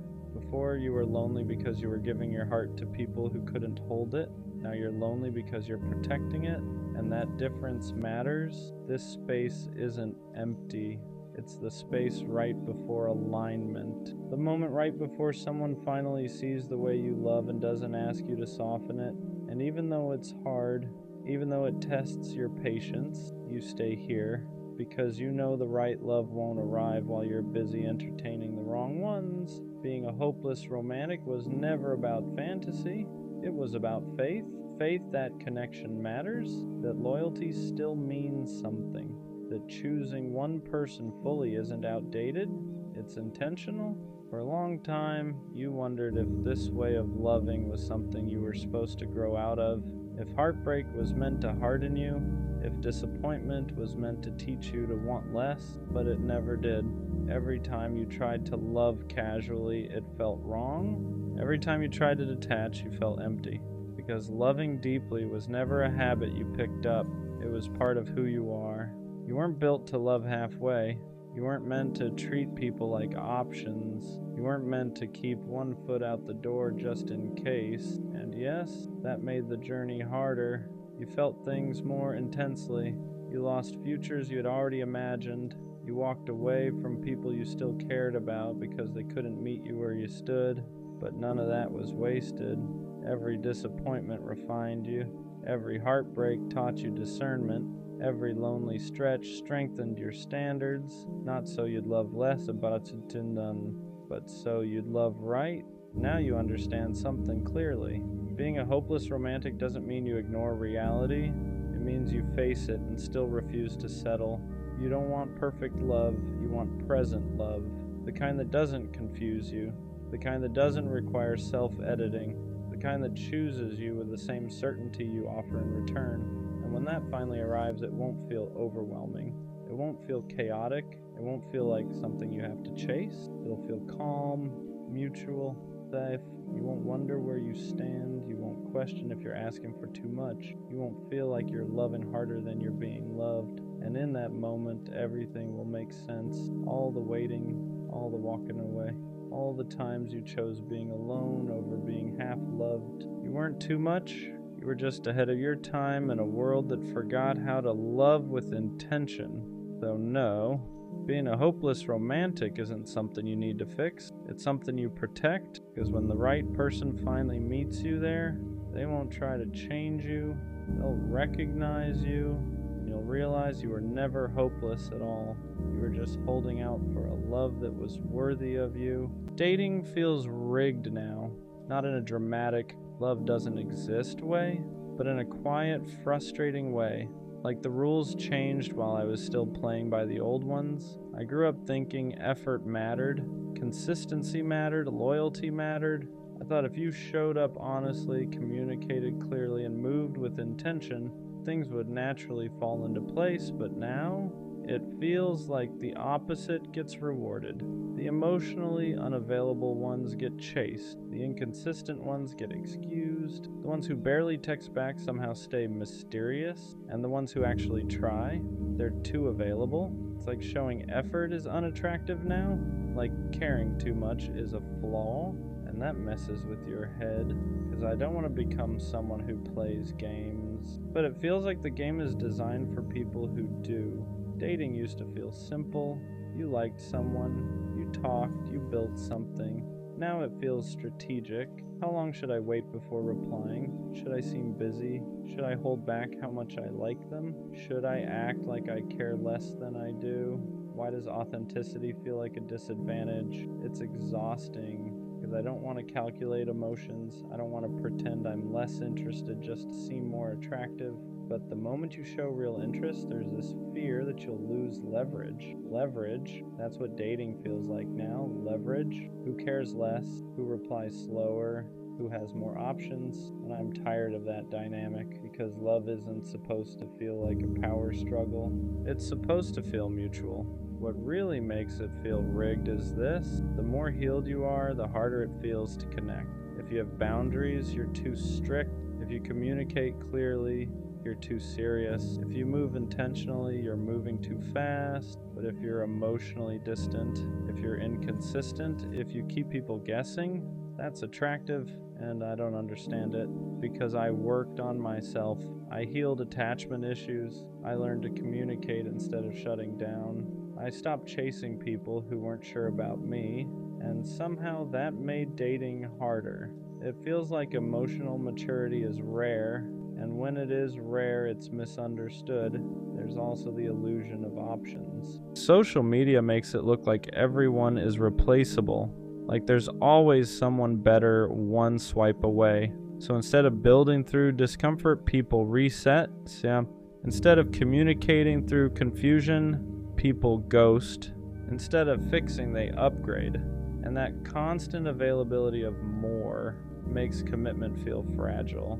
Why work through something hard when you can just download someone new? It's a dangerous mindset because real connection isn't built in perfect conditions. It's built through friction, through patience, through staying, but staying feels outdated, and that's what makes it feel rigged. I think the hardest part is trying to stay authentic in a system that rewards detachment. I don't want to pretend I don't care. I don't want to act busy to seem important. I don't want to withhold affection to build mystery, but I also don't want to keep feeling like the only one showing up fully, because over time, you start wondering if you need to adapt, if you need to become colder, more distant, more unpredictable, and that's scary. Because I don't want dating to change my character. I don't want to start playing games just because everyone else is. Dating feels rigged because effort isn't always matched. You can show up consistently and still get replaced. You can communicate clearly and still get ghosted. You can be loyal and still get cheated on. And after enough of that, it starts to feel pointless. Like, what's the reward for doing it right? Where's the payoff for emotional maturity? But maybe that's the wrong perspective. Maybe dating isn't rigged. Maybe it's filtering. Maybe the people who run from consistency are showing you they aren't built for it. Maybe the ones who disappear at the first sign of depth were never ready for it. And maybe the frustration is proof that you've outgrown surface-level connections. Still, it's tiring. Tiring to reintroduce yourself, tiring to explain your intentions, tiring to build from scratch, tiring to stay optimistic when patterns repeat, because every time something doesn't work out, you question yourself. Am I too much, too intense, too available, too honest? And when those questions stack up, dating stops feeling exciting. It starts feeling like a test you didn't study for. But here's something I'm starting to realize. The right person won't make dating feel like strategy. They won't reward detachment. They won't require you to care less to keep them interested. They won't need games to stay engaged. With the right person, effort won't feel like a disadvantage. It'll feel matched. And maybe that's rare, but rare doesn't mean impossible. It just means selective. Dating feels rigged when you're trying to build something real in a culture that normalizes temporary. But I refuse to downgrade my standards just to fit in. I refuse to act uninterested just to attract interest. I refuse to pretend I don't want something meaningful, because I do, and I'd rather struggle finding something real than succeed at something shallow. Dating feels rigged, but maybe it's only rigged for people who want depth, because depth requires patience, it requires alignment, it requires two people who are equally ready, and that combination isn't common. So maybe it's not rigged, maybe it's just rare, and rare takes time. I won't become colder just to win. I won't play detached just to feel chosen. I'll stay intentional, even if it means slower, because the right connection won't reward games, it'll reward honesty. And when that happens, dating won't feel rigged anymore. It'll finally feel aligned. I knew it wasn't gonna last, not because they said it, not because there were red flags everywhere, but because something in me never fully relaxed. Even in the good moments, there was a quiet voice saying, "Don't get too attached." I enjoyed it. I smiled, I played my part, but deep down, I felt the expiration date, and that's the weirdest kind of heartbreak. When you see the ending while you're still in the middle, sometimes your intuition whispers long before reality confirms it. There weren't major fights, no dramatic betrayals, no obvious reason to leave, but there was inconsistency, little things, energy that shifted slightly, effort that felt uneven, words that didn't fully match actions, and instead of confronting it, I told myself I was overthinking. I told myself to relax, to just enjoy the moment, to stop looking for problems, but intuition doesn't shout. It nudges, it tightens your chest a little, it makes you hesitate before getting attached. It keeps you half guarded even when things seem fine. And I felt that, I just ignored it. Because sometimes we don't want to be right, we want to be wrong about the ending. So why did I stay if I knew? Because sometimes temporary love still feels better than loneliness, because even if it wasn't forever, it was something. The late night conversations, the inside jokes, the way they looked at me when it was just us. I knew it had cracks, but I also knew it had moments, and I convinced myself that maybe moments were enough. Maybe I didn't need permanence. Maybe I didn't need certainty. Maybe I could just enjoy it without expecting it to stay. But that's the lie we tell ourselves. You can't emotionally invest and pretend you won't feel it when it ends. I stayed because I hoped my intuition would be wrong. I stayed because I liked them, because I wanted it to work, because walking away early felt dramatic, but sometimes staying longer just makes the goodbye heavier. There's a difference between anxiety and intuition. Anxiety is loud, it spirals, it imagines worst-case scenarios, it creates problems that don't exist yet. Intuition is quiet, it doesn't panic, it doesn't overreact, it just knows. And what I felt wasn't panic, it wasn't jealousy, it wasn't insecurity. It was a steady awareness that something wasn't aligned. I didn't feel chosen, I didn't feel secure, I didn't feel like we were building. I felt like we were passing time, and that's how you know.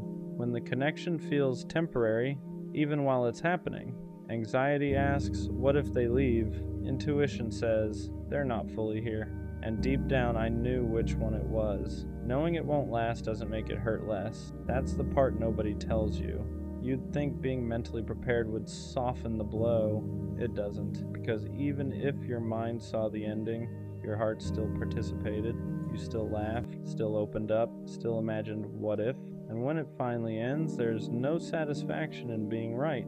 There's no relief in saying, I knew it. There's just grief. Grief for the version of it you hope might surprise you. Grief for the effort you still gave even while doubting. Grief for the potential that never turned into permanence. Knowing doesn't protect you, it just makes you feel like you watched crash in slow motion. And sometimes that's worse. Should I have walked away sooner? Maybe. But it's easy to say that now. When you're in it, you don't see it as wasting time. You see it as giving it a chance. You tell yourself, maybe it just needs more time. Maybe they're just figuring things out. Maybe I'm overthinking. Because walking away early feels extreme. It feels impatient. It feels like you're not fighting hard enough. But sometimes staying longer isn't loyalty. It's fear. Fear of starting over. Fear of being alone again.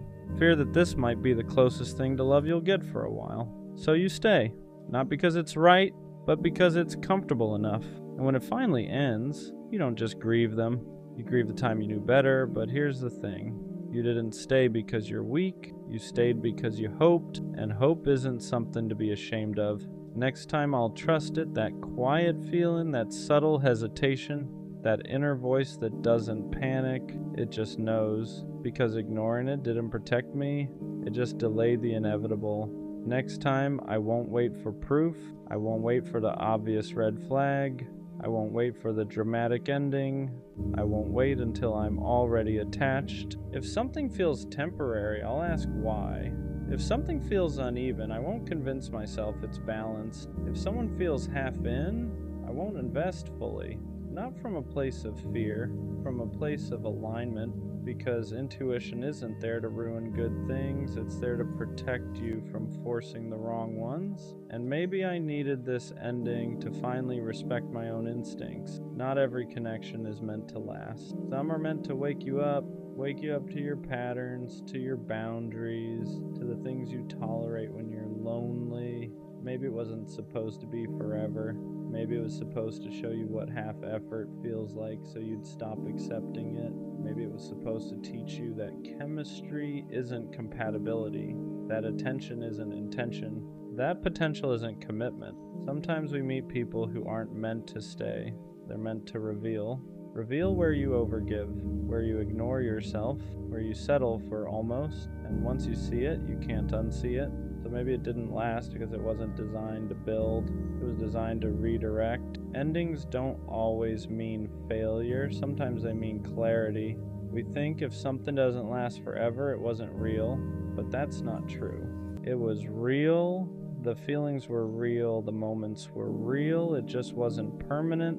And permanence isn't the only measure of value. Some connections exist to shift you, to sharpen your awareness, to strengthen your boundaries, to remind you what you need and what you'll never accept again. It didn't fail. It finished, and there's a difference. Failure feels like you did something wrong. Finish feels like it served its purpose, and maybe that's what this was. Not a waste, not a mistake, just a chapter that reached its natural end. I used to think knowing it wouldn't last was a weakness, like I was pessimistic, like I was sabotaging it, like I couldn't just enjoy something good. But now I see it differently. That feeling was awareness. I wasn't crazy, I wasn't overthinking, I wasn't insecure. I was aligned enough with myself to recognize misalignment, and that's power, because next time I won't silence it. I won't stay longer than I should just to prove I can make something work. I won't ignore the quiet voice just because the moments feel nice. Knowing it wouldn't last didn't mean I didn't care. It meant I could see clearly, and clarity is growth, so no, it didn't last, but I did. I walked away more aware, more grounded, more in tune with myself, and next time, if it's meant to last, I won't have to convince myself of it. I'll feel that too. I tried to be enough for her, not in a fake way, not in a changing who I am way, but in a way where I genuinely believed that if I showed up right, it would be enough. So I gave more time, more attention, more patience. Whenever something felt off, I didn't pull away. I leaned in, because in my head, if something is slipping, you don't let go. You hold it tighter, you fix it, you show up better. But what I didn't understand at the time was this: you can't be enough for someone who's already unsure about you. The more I tried to be enough for her, the more I started losing myself in the process. Because every time something felt off, I didn't question her. I questioned me. Maybe I wasn't doing enough. Maybe I wasn't saying the right things. Maybe I needed to be more understanding, more patient, more whatever she needed, so I adjusted. Not all at once, just little changes. Trying to meet her where she was, even when she wasn't meeting me back. And that's how it starts. You don't notice it right away, but slowly you go from being yourself to being who you think they'll stay for. And the crazy part is, the more I gave, the less it seemed to matter. Because being enough isn't something you prove through effort. It's something someone decides. And I was trying to earn something that isn't earned like that. I thought if I stayed consistent enough, if I showed her I wasn't going anywhere, if I made it clear how much I cared, she would eventually see me the way I wanted her to. But she didn't. And that's when it started hitting me. This wasn't about effort anymore, because if someone already sees you as not quite enough, no amount of extra effort fixes that. It just exhausts you. You keep giving, keep adjusting, keep trying to close a gap that only exists in their perception, and that gap never closes, because it was never about what you lacked. It was about how they saw you, and that's something you can't control. There were moments where I thought I was finally getting there. Moments where she seemed more present, more engaged, more like everything I had been trying to build toward. And those moments kept me going, because they felt like progress, like proof that everything I was doing was starting to work. But looking back now, those weren't breakthroughs. They were just temporary highs in something that was still unstable. And every time it dropped again, I went right back into trying to fix it, trying to understand it, trying to be better, because I didn't want to accept something simple, that I could be everything I was supposed to be and still not be enough for her. That's a hard truth to sit with, because it forces you to stop trying and just see things for what they are. For a while, I took it personally. I thought it meant something about me, like I was missing something, like I needed to improve something to be chosen. But now I understand something clearly. You're not supposed to feel like you're constantly proving your worth to someone who truly values you. That feeling, that constant need to be more, that's not love. That's insecurity being fed by inconsistency, because the right person doesn't make you feel like you're almost enough. They don't keep you in a space where you're trying to level up just to be chosen. They see you clearly and they decide, without you having to convince them, without you having to overextend yourself, without you having to question where you stand. And once I understood that, everything changed, because now I wasn't looking at myself like I needed to improve to be chosen. I was looking at the situation for what it really was. Misalignment, not lack, not failure, just two people who weren't seeing each other the same way. And no amount of effort fixes that. So yeah, I tried to be enough for her, and for a while I thought I wasn't, but now I see it differently. I was already enough, just not for her, and that's okay, because the goal was never to become enough for the wrong person. It's to be recognized by the right one, the one who doesn't need convincing, the one who doesn't need you to prove your value, the one who sees you and chooses you as you are.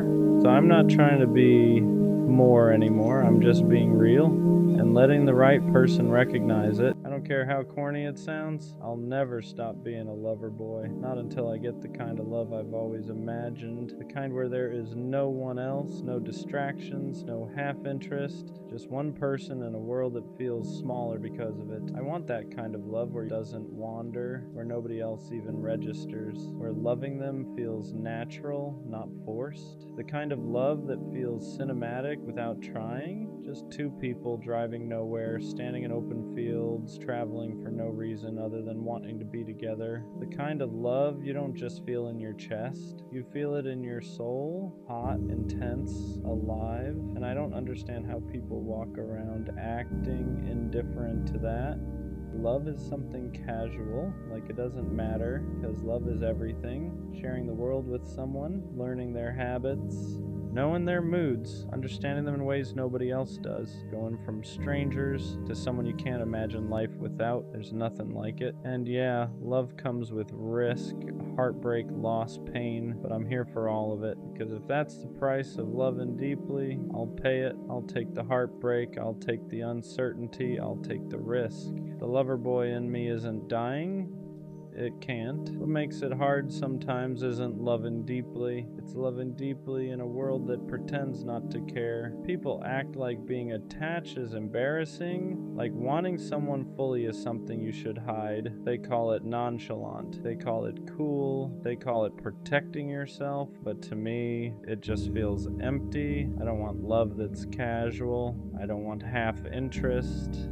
I don't want to act like I wouldn't be crushed if I lost someone I care about. I want to feel it. I want the kind of love where my heart is all the way in. No exits, no backups, no pretending. And yeah, that makes me vulnerable. It means I get hurt easier. It means I feel things more intensely, but I'd rather feel everything than live numb just to look unbothered, because loving deeply isn't weakness, it's courage. It takes guts to say I want you fully. I'm choosing you. I'm not scared to care. And maybe that's why it feels lonely sometimes, because not everyone is built to love like that. But I am. And I'm not going to dull that part of me just to fit into a world that treats love like it's optional. Loving this way hurts more because you don't do it halfway. You don't keep one foot out the door. You don't love with conditions. You don't calculate how much to give. When you fall completely. And that means when things don't work out, it hits harder. You don't just lose a person, you lose the future you already imagined, the places you pictured going together, the version of yourself that only existed with them. People say, I don't get your hopes up, protect your care less, but that's never been you. You don't know how to want someone quietly, you don't know how to love without meaning it, and you don't want to learn, because even when it hurts, loving deeply still feels better than pretending you don't care. Yeah, heartbreak changes you. It slows you down, makes you cautious for a while, but it never kills that part of you that believes in something more. And that's the difference. Some people close their hearts after pain. Others keep theirs open, not because they're naive, but because they refuse to let disappointment turn them cold. You don't love deeply because it's easy. You love deeply because that's who you are. And even when it costs you, you'd rather feel everything than live a life that feels empty. The truth is, you already know how this can end. You know love can break you. You know it can leave scars. You know it can take pieces you don't get back, and still you choose it. Not because you're reckless, not because you're desperate, but because a life without love feels smaller than a life with heartbreak. You're not chasing perfection, you're chasing connection. The kind that makes the world feel louder and quieter at the same time. The kind that turns ordinary moments into memories. The kind that makes you feel seen in ways words can't explain. People say love like that is unrealistic, that it only exists in movies or stories, but you've felt glimpses of it, enough to know it's real, and once you've felt that, you can't pretend you don't want it anymore. So yeah, you risk it again, you open your heart again, you believe again, not because you forgot the pain, but because you decided it wasn't stronger than your capacity to love. Being a lover boy doesn't mean you ignore reality, it means you face it and still choose love anyway. When you say you want that kind of love, you're not talking about perfection, you're not chasing fantasy or some unrealistic fairy tale ending. You're talking about presence, the kind of love where you don't feel alone even when you're silent, where being together feels natural, not forced, where effort doesn't feel like work. Is waking up and knowing there's one person in the world who chooses you without hesitation, not because they have to, but because they want to. It's traveling with no plan and still feeling grounded, standing in open spaces and realizing the world feels fuller just because they're next to you. It's loyalty without fear, commitment without control, love that feels intense but never unsafe. That's the kind of love you want. Not obsession, not possession, connection. The kind where you don't question intentions, you don't wonder where you stand, you don't compete with distractions, you're just there, fully, openly chosen, and wanting that doesn't make you unrealistic, it makes you honest. Because once you know how deeply you can love, you stop settling for anything that asks you to dim that fire. Waiting doesn't scare you, settling does.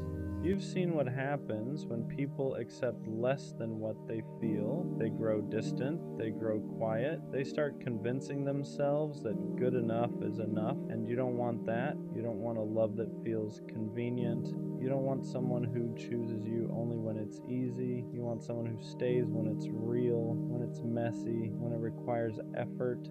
So you wait, not because you think you're better than anyone, but because you know yourself. You know how deeply you love, you know how much you give, and you know what happens when that kind of heart ends up in the wrong hands. You'd rather be alone than feel lonely next to someone who doesn't meet you where you stand. And yeah, some days it gets heavy, watching people pair off, watching others settle into relationships that look fine on the surface, but deep down, you're not jealous.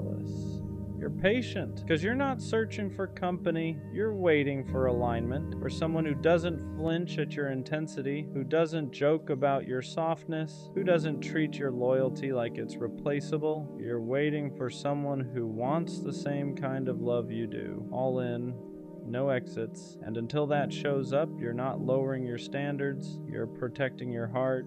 If it ever happens, when someone finally matches your energy, you'll feel the difference immediately. Not fireworks, not chaos, not anxiety disguised as excitement, clarity. You won't question where you stand. You won't wonder if you're asking for too much. You won't feel like you're loving harder than you're being loved. It'll feel mutual in a way you're not used to. They won't flinch at your intensity. They won't joke about you caring too much. They won't act overwhelmed by the way you love. They'll meet it. Your effort won't scare them. It'll reassure them. Your loyalty won't feel rare. It'll feel natural. And the craziest part, you won't feel like you're chasing anything. No convincing. no proving, no waiting for them to catch up emotionally. They'll already be there, and suddenly all that waiting makes sense. All the times you didn't settle, all the times you walked away, all the times you chose being alone over being half loved. You'll realize you weren't asking for too much, you were just asking the wrong people. When someone finally loves you the way you've always loved others, it won't feel overwhelming. It'll feel right. At the end of everything, after the waiting, the heartbreak, the disappointment, the almost, one thing never leaves: your capacity to love. You don't lose it, even when people try to convince you that you should, even when the world rewards detachment, even when acting unbothered looks easier, even when caring deeply costs you more than you expected, because loving fully was never a phase for you. It's part of who you are. You were built to feel things deeply, to choose one person and mean it, to love in a way that's intentional, loyal, and complete. And yeah, that makes you vulnerable, but it also makes you real. The lover boy in you survives every heartbreak, not because you forget the pain, but because you decide it's not stronger than your heart. You don't regret loving, you don't regret believing, you don't regret wanting something rare, because one day someone will meet you in that same place. They won't laugh at your intensity. They won't treat your love like it's extra. They won't ask you to tone it down. They'll recognize it. And when that happens, everything you held on to will make sense. So no, the lover boy in you doesn't die. He just waits. And when the right love finally arrives, he'll be ready. I'm romantic. I believe in effort, in choosing someone daily, in love that feels intentional, not accidental. But I'm not naive anymore. I don't confuse chemistry with commitment. I don't mistake words for consistency. I don't fall in love with potential and ignore reality to protect the fantasy. That version of me is gone. Being romantic doesn't mean I overlook red flags. It doesn't mean I excuse disrespect. It doesn't mean I stay just because I feel deeply. It means I love with awareness now. I still want connection, still want intimacy, still want something real, but I'm no longer willing to sacrifice my peace just to keep a feeling alive. I know the difference now between someone who feels good and someone who is good for me. I know the difference between affection and effort, between attention and intention, and I don't chase illusions anymore. I won't romanticize someone who can't show up consistently. I won't soften the truth to protect a story I wanted to believe in. I can be tender and still have boundaries, hopeful and still realistic. Romantic doesn't mean blind. It means I care deeply, but I pay attention. And this time I don't fall in love at the expense of myself. I used to think being romantic meant enduring, staying longer than I should, giving the benefit of the doubt even when doubt was all I felt, believing that love meant patience no matter the cost. That's where it went wrong. I mistook tolerance for depth. I confused hope with commitment. I kept softening my boundaries to protect a version of love that wasn't protecting me. That wasn't romance, that was self-abandonment. Being romantic doesn't mean I ignore patterns. It doesn't mean I wait for someone to become who they promise to be. It means I listen when actions contradict words. It means I leave when effort fades. It means I don't negotiate respect just to keep a connection alive. I still believe in love that's big, in feelings that are deep, in choosing someone with intention. But now, romance has standards. I won't pour into uncertainty. I won't romanticize inconsistency. I won't stay where I feel anxious and call it passion. Romantic love should feel safe enough to be honest, stable enough to be real, mutual enough to last, and if it isn't, I don't try to fix it anymore. Because I can be romantic without being reckless with my heart. Being romantic but not naive changes how you choose people from the very beginning. You don't rush connection anymore. You don't get swept up by intensity. You don't confuse attention with alignment. You let things unfold. You watch how someone shows up when it's inconvenient, how they communicate when things are unclear, how they act when they don't get their way. Because attraction is easy, consistency is not. You stop falling for the idea of someone and start paying attention to how they actually treat you. Do they follow through? Do they respect your time? Do they show curiosity about your inner world? Or just enjoy how you make them feel? Being romantic doesn't mean you stop feeling sparks. It means sparks aren't enough anymore. You want safety with the spark, effort with the chemistry, clarity with the feelings, so you slow down, not because you're scared, but because you value yourself too much to rush into something unproven. You let people reveal who they are without trying to fill in the gaps for them. And if something feels off, you don't romanticize it. You listen, because the right connection won't need you to ignore yourself to keep it alive. Being romantic without being naive means I still believe in love. I just don't chase it blindly anymore. I don't force connections. I don't convince people to choose me. I don't stay where effort feels one-sided and call it patience. I let love meet me where I am.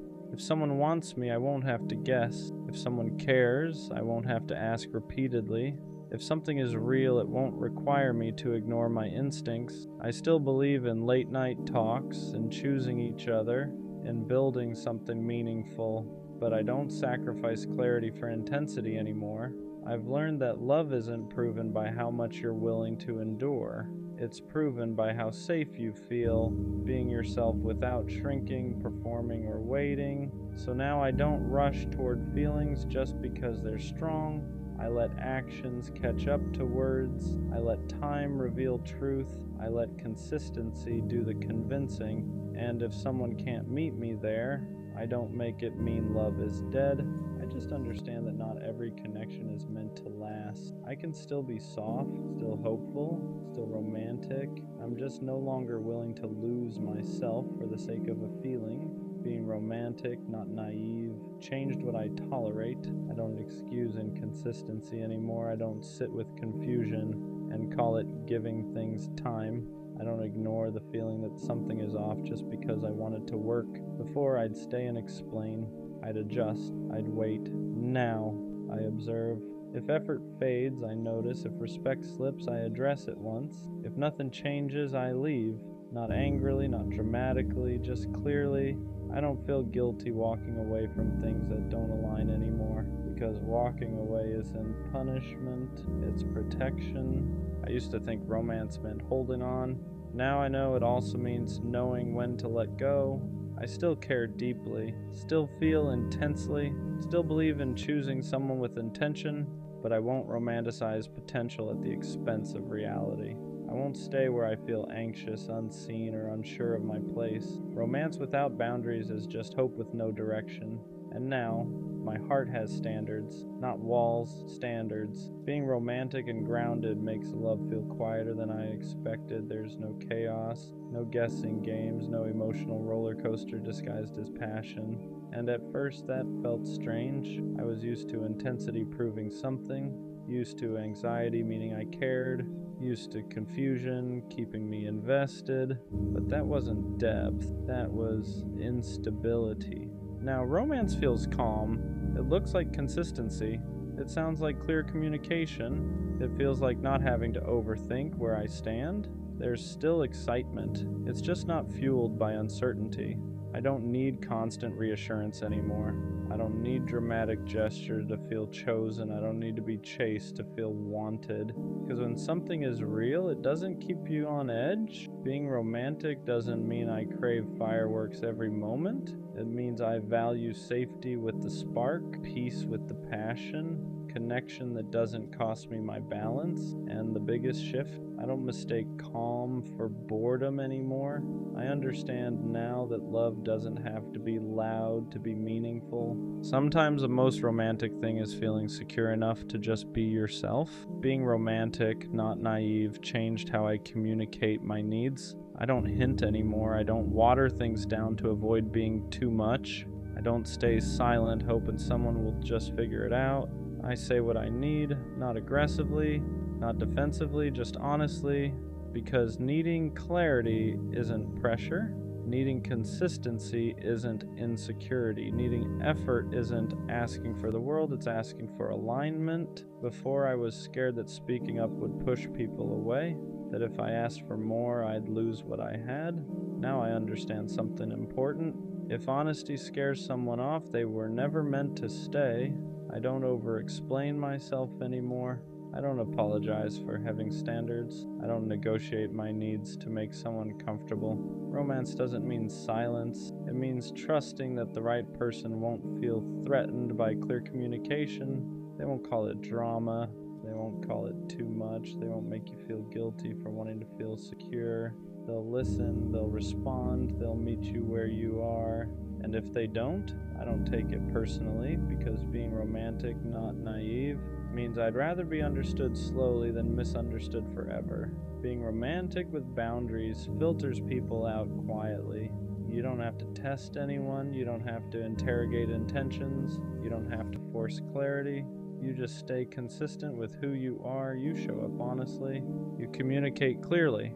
You don't overgive to keep someone interested, and that alone does the work. People who only wanted attention get bored. People who thrived on ambiguity get uncomfortable. People who wanted access without effort slowly fade, and you let them, not because you stopped caring, but because you stopped chasing. Being romantic, not naive, means you don't audition for love anymore. You don't prove your worth. You don't compete for consistency. You don't bend yourself to be easier to choose. You let people meet you where you stand, and the ones who can't, they remove themselves. That used to scare you. Now it reassures you, because the right connection won't need you to lower your standards to keep it alive. It will rise to meet them. And the most romantic thing about that, you don't have to lose yourself to find love anymore. I still believe in love. That part never left. What changed is who I trust first. I believe in myself now. I trust my intuition when something feels off. I trust my boundaries when they need to be held. I trust my heart without handing it over blindly. Before, I believed love required risk at any cost, that you had to jump first and hope someone caught you. Now I know better. Real love doesn't ask you to abandon yourself. It doesn't punish you for being honest. It doesn't require you to doubt your worth to keep it alive.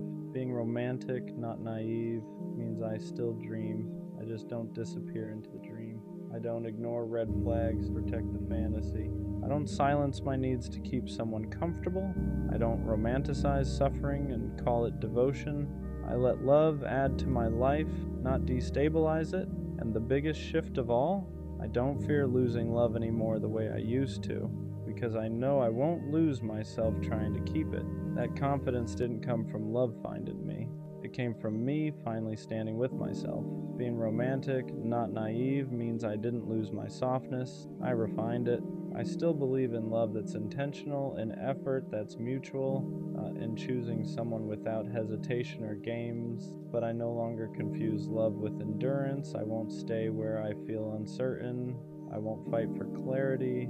I won't romanticize someone's potential while ignoring how they treat me now. Romance isn't blind faith anymore. It's awareness. It's knowing that feelings matter, but actions matter more. That chemistry is exciting, but consistency is what lasts. That love shouldn't cost you your peace, your voice, or yourself. I still want something real. I still want depth. I still want connection that feels meaningful. I just won't abandon myself to get it.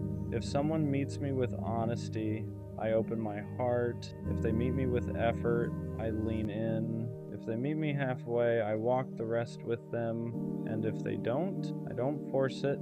I don't chase it. I don't grieve what was never aligned. Because being romantic doesn't mean I accept less. It means I know exactly what kind of love I want. And I'm patient enough to wait for something that doesn't ask me to be smaller, quieter, or less aware. I'm still a romantic. I just finally learned how to protect my heart without closing it. And that's the difference. She said she needed space, and I believed her, because when someone says that, you don't question it, you respect it, you tell yourself they're overwhelmed, they're figuring things out, they just need time to clear their head. So I gave her that. I didn't chase, I didn't pressure her, I didn't try to force conversations that she clearly wasn't ready to have. I stepped back, because in my head, that's what you do when you care about someone. You don't make things harder for them, you give them room. But what I didn't realize at the time was this: she didn't need space, she just didn't want me. At first I handled it the way you're supposed to. I gave her distance. I stopped texting first. I stopped trying to keep conversations alive.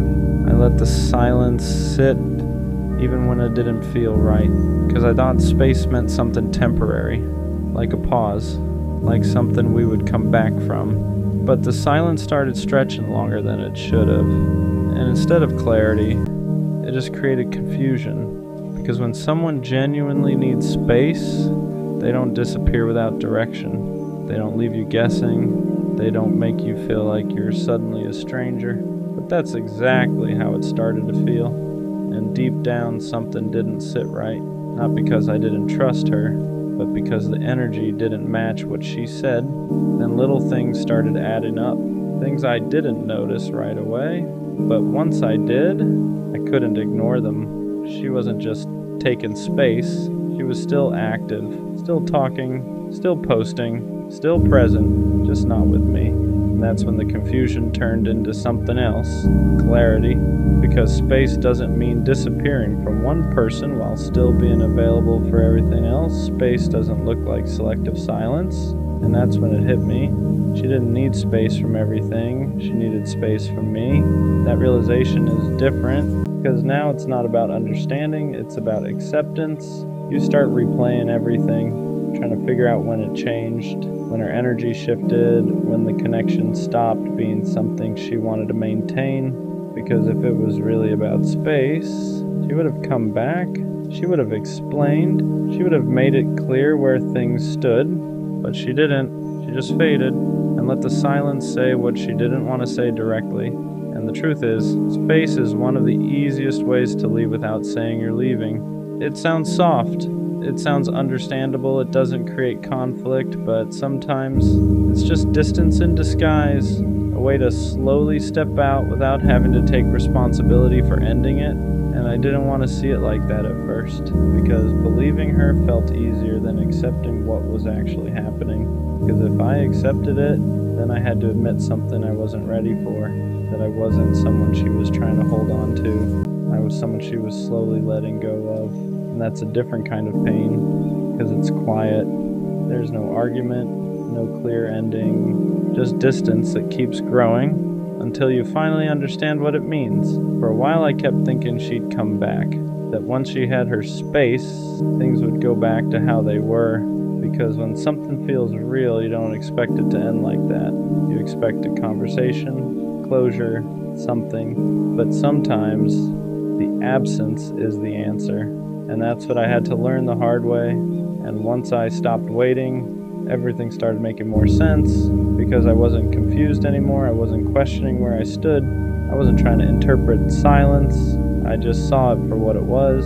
She didn't need time. She made a decision, just not one she wanted to say out loud. And yeah, that hurts. Not just because she left, but because of how she did it. Because honesty would have been easier to respect, clarity would have been easier to accept, but instead, I was left trying to understand something that was never explained, and that kind of ending stays with you for a while. So yeah, she said she needed space, but what she really needed was distance from me, and now I understand something clearly. The right person doesn't disappear to figure out if they want you. They don't leave you in silence, they don't make you question everything. They communicate, they stay, they choose. So next time, I won't confuse silence with patience. I won't wait around for someone who already stepped away. Because when someone truly wants you, they don't need space to decide it. The worst kind of pain isn't being misunderstood. It's being seen and still getting left behind. Because opening up isn't casual. You don't hand your real self to just anyone. You let them in on the stuff you normally keep locked up. The thoughts you argue with at 2 a.m. The fears you laugh off so nobody worries. The way you care so hard it almost feels embarrassing. And for a minute, it feels like you finally found someone safe. They read your silence correctly. They hear what you don't say. They look at you like they're not guessing. Like they actually know. And that's the part that makes you soften. Then one day, they're gone. No fight. No goodbye that matches how close it felt. No ending that makes sense. Just nothing. And that nothing is loud. It sits where the connection used to be. It makes you replay everything like a crime scene.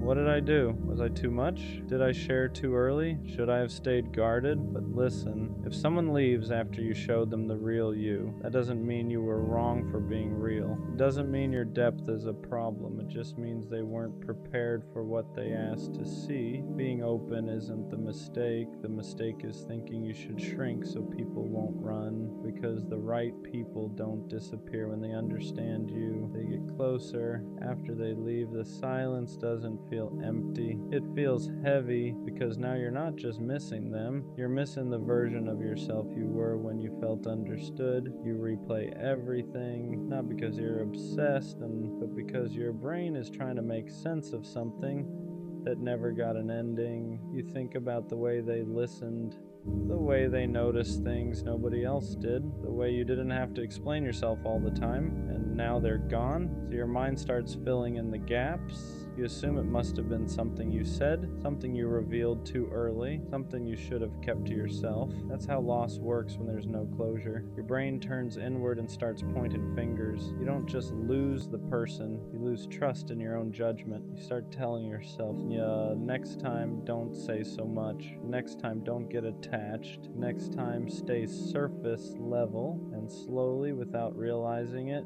you begin shrinking, not because you want to, but because you're trying to protect yourself from feeling that again. But here's the part nobody tells you. What hurt wasn't opening up. What hurt was being met halfway and then abandoned. That doesn't mean vulnerability is dangerous. It means inconsistency is. And there's a difference. After something like that, trust doesn't disappear all at once. It just changes shape. You don't stop believing in people. You stop believing in consistency. You start noticing patterns everywhere, a slower reply, a shorter message, a shift in tone that probably means nothing, but your body reacts like it's everything. Because once you've been left after being seen, your nervous system remembers it before your mind does. So you stay alert, not dramatic, just cautious. You don't lean in the same way anymore. You hold back details. You soften your honesty. You keep parts of yourself for later, just in case later never comes. And the messed up part is, people don't always notice you doing this. They just feel a distance they can't explain. You still care.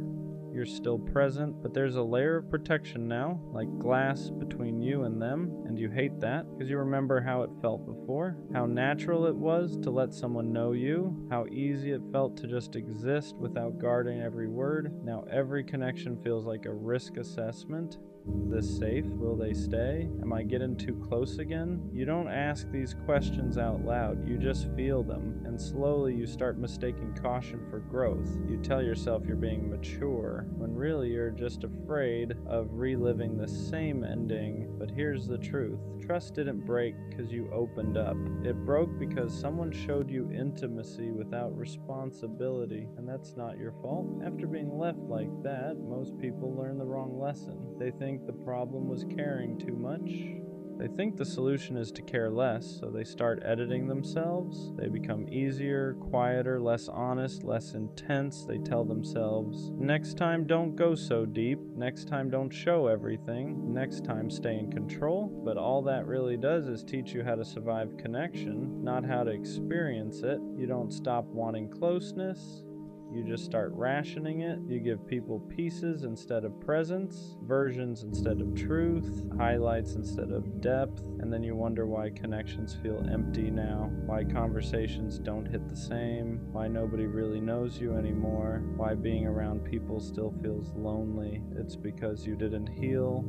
You adapted. You learned how to avoid pain, not how to build something real again. And here's the hard truth. If someone can only stay when you're small, they were never meant to know you fully. Shrinking yourself doesn't protect you. It just delays the same outcome. Because the people who leave when you're honest would have left eventually anyway. All hiding does is make you lose yourself before they're even gone. At some point, you have to unlearn the lie that your depth is what pushed them away. Because if depth were the problem, it would hurt everyone the same. But it doesn't. Some people lean into it, others panic. And the difference has nothing to do with you. Depth only feels overwhelming to people who haven't met themselves yet. To someone who avoids their own emotions, your honesty feels like pressure, your awareness feels like exposure, your care feels like responsibility. So they leave, not because you were too much, but because staying would have required them to show up in ways they weren't ready for. And that's important to understand. You weren't asking for perfection. You weren't asking for forever. You were just asking for presence, consistency, communication, effort that matched the closeness they accepted. That's not intensity, that's basic emotional accountability. But when someone isn't capable of that, they label it as too deep because it's easier than admitting they don't know how to stay. So no, your depth wasn't the problem. The problem was inviting someone into a space they didn't know how to hold. And that doesn't mean you should become lighter. It means you should become more selective. After something like this, a lot of people start punishing themselves without realizing it. They replay the moment over and over, looking for where they went wrong. They tell themselves, I should have seen it coming, I should have known better, I should have protected myself. But that's not growth, that's blame dressed up as reflection. You didn't fail by trusting, you didn't mess up by being open, you didn't lose because you cared, you just encountered someone who could only meet you halfway. And instead of letting that truth land, you turned it inward. You started questioning your instincts, your emotions, your ability to choose people. That's how one loss turns into self-doubt. You don't just grieve the person, you grieve your confidence in yourself, and slowly you start believing that maybe you're bad at choosing, that maybe your judgment can't be trusted. But here's what matters. You didn't misjudge their potential. You misjudge their capacity. Those are not the same thing. Someone can see you, feel close to you, even care about you, and still not be capable of staying. That doesn't mean your instincts are broken. It means you gave someone access before you saw their limits clearly. That's not something to punish yourself for. That's something to learn from without hardening, because the goal isn't to trust less, it's to trust wiser. Opening up again after something like that feels risky, not because you don't want connection, but because you don't want to disappear inside it. You move slower this time, not closed, just intentional. You stop rushing closeness. You let consistency show itself before attachment does. You watch how someone handles honesty, not just how they respond to it, because being open doesn't mean being available to everyone. It means choosing who earns access. You learn that real safety isn't instant chemistry. It's follow-through. It's effort that doesn't fade when things get quiet. It's someone staying curious instead of pulling away. And you stop over-explaining yourself. You don't justify your needs. You don't apologize for caring. You don't chase clarity from people who disappear. Instead of communicate, that's not walls, that's boundaries. You realize you don't need to prove your depth anymore. The right people recognize it without being overwhelmed. And for the first time, opening up doesn't feel like self-abandonment. It feels like alignment. You're still honest, still real, still deep, just no longer handing your heart to people who haven't shown they can hold it. At the end of all this, you start to understand something important. The people who stay don't make you feel confused. They don't disappear when things get real. They don't make you guess where you stand. They don't make you question whether being yourself was a mistake. They stay because they see you, not in spite of it. They don't flinch at your depth. They don't rush you to be easier. They don't treat your honesty like a burden. They meet you with steadiness, not perfection, not constant intensity, just consistency. And that's how you know. Because real connection doesn't feel like walking on glass. It doesn't make you anxious after silence. It doesn't leave you replaying everything you said. It feels calm, grounded, safe in a way that doesn't need explaining. You stop wondering if you're too much. You stop preparing yourself for disappearance. You stop shrinking to be kept. And you realize something quietly powerful. The people who left weren't proof that you were hard to love. They were proof that you were inviting people into a depth they hadn't earned yet. And that's not something to regret, because being seen was never a mistake. Being honest was never a flaw. Caring deeply was never the wrong move. The right people won't vanish once they understand you. They'll stay because of it. The worst kind of pain isn't being misunderstood. It's being seen and still getting left behind. Because opening up isn't casual. You don't hand your real self to just anyone. You let them in on the stuff you normally keep locked up, the thoughts you argue with at 2 a.m., the fears you laugh off so nobody worries, the way you care so hard it almost feels embarrassing, and for a minute it feels like you finally found someone safe. They read your silence correctly. They hear what you don't say. They look at you like they're not guessing, like they actually know. And that's the part that makes you soften. Then one day, they're gone. No fight, no goodbye that matches how close it felt. No ending that makes sense, just nothing. And that nothing is loud. It sits where the connection used to be. It makes you replay everything like a crime scene. What did I do? Was I too much? Did I share too early? Should I have stayed guarded? But listen, if someone leaves after you showed them the real you, that doesn't mean you were wrong for being real. It doesn't mean your depth is a problem. It just means they weren't prepared for what they asked to see. Being open isn't the mistake. The mistake is thinking you should shrink so people won't run, because the right people don't disappear when they understand you. They get closer. After they leave, the silence doesn't feel empty. It feels heavy, because now you're not just missing them, you're missing the version of yourself you were when you felt understood. You replay everything, not because you're obsessed, but because your brain is trying to make sense of something that never got an ending. You think about the way they listened, the way they noticed things nobody else did, the way you didn't have to explain yourself all the time, and now they're gone. So your mind starts filling in the gaps. You assume it must have been something you said, something you revealed too early, something you should have kept to yourself. That's how loss works when there's no closure. Your brain turns inward and starts pointing fingers. You don't just lose the person, you lose trust in your own judgment.